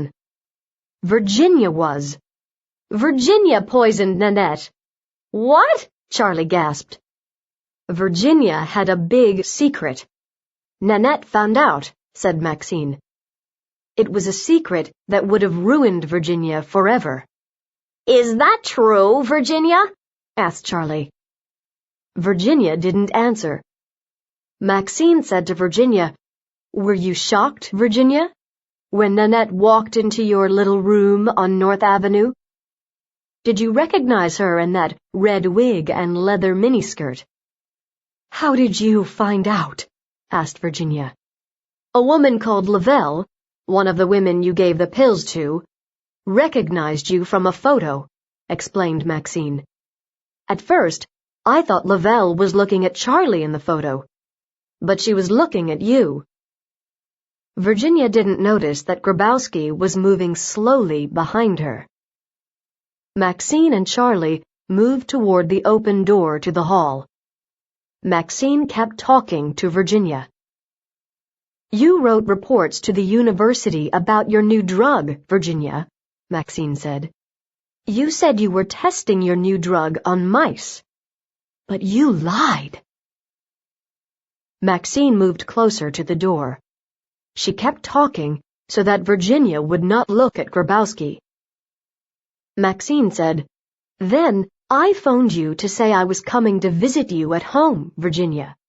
You thought I knew about your room above the grocery on North Avenue, so you waited in your garage and you hit me on the head. When you heard the police coming, you hit yourself on the head and lay down on the floor." Virginia shook her head. "You're crazy. You attacked me at the tennis club. You came into the club when the receptionist was away from her desk. And later, you waited in my car and put a belt round my neck." Maxine moved closer to the door and kept talking. "You went to that room over the grocery, and you paid Lavelle, and other people there, a lot of money. Your research money. You didn't tell them you were giving them leprosy. If Marquette University Research Review Committee found out that you were giving people leprosy, your career would be finished." "But Nanette found out, didn't she?" "Yes," said Virginia. "Nanette went to North Avenue to find out about how people in a rough neighborhood live for her social work degree. She met Lavelle. Lavelle brought her to my room above the grocery." "So that's where you went every week," said Charlie. "I went one night a week. I couldn't go more than that because I didn't want anyone to know what I was doing." "Lavelle got a lot of money from you," said Maxine.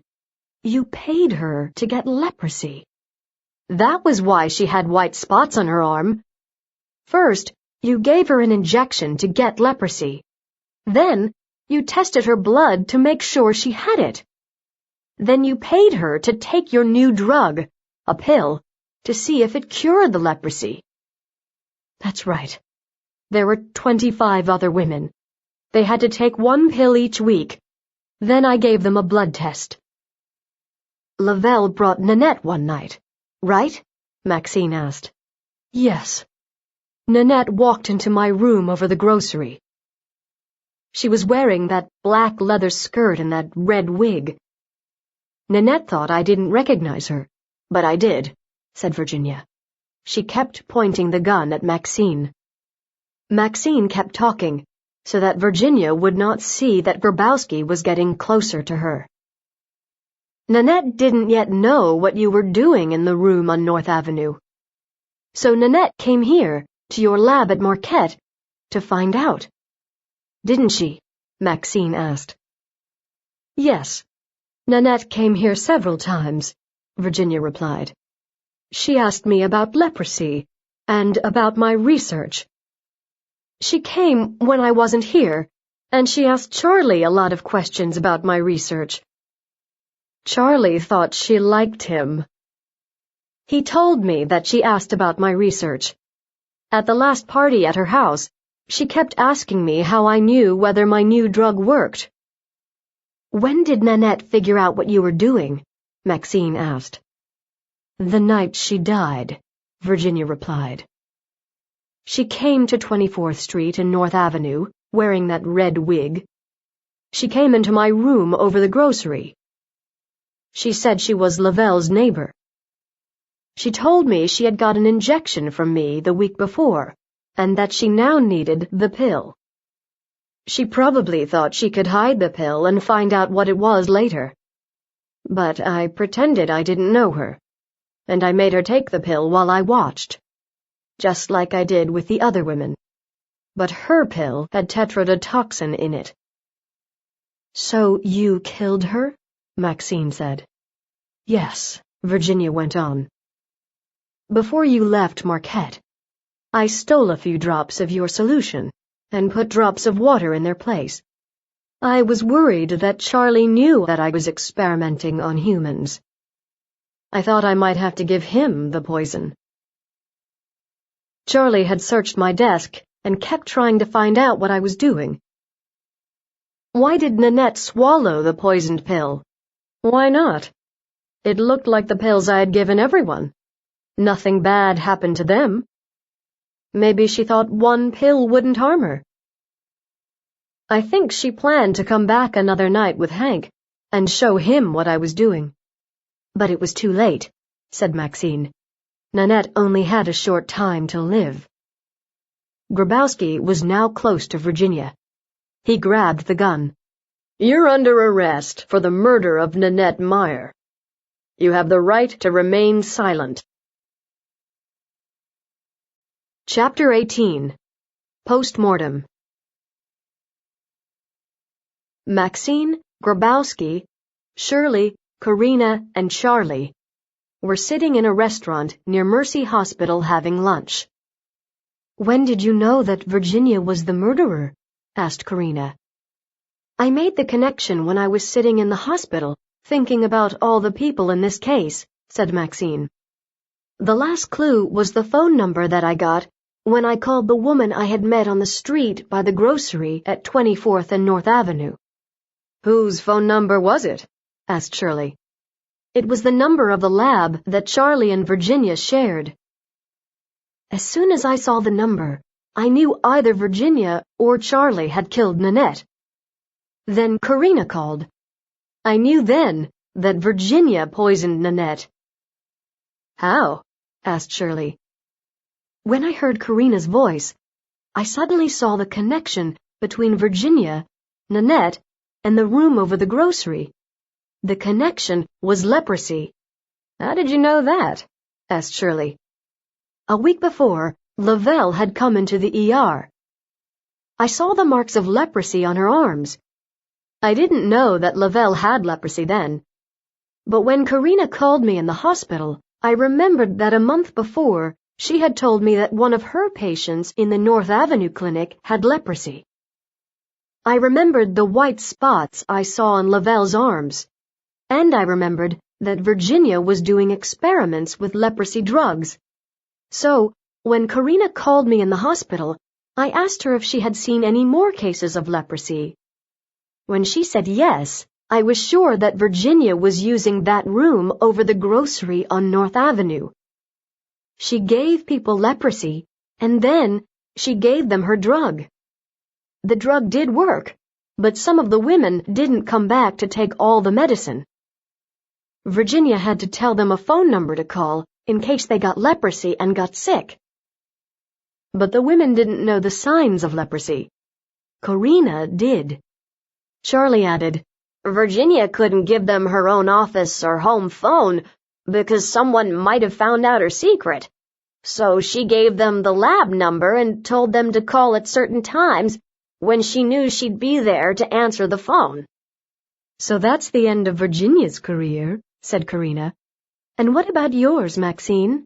Are you going back to your own research at Marquette, or will you stay at Mercy Hospital ER? Maxine smiled. I think I like working at Mercy Hospital ER. Grabowski smiled at Maxine. And I liked working with you on this case. Now that it's over, would you like to go out with me on a real date? What did you have in mind? She asked. Let's go bowling, he suggested. Maxine laughed. Grabowski, you're such a romantic.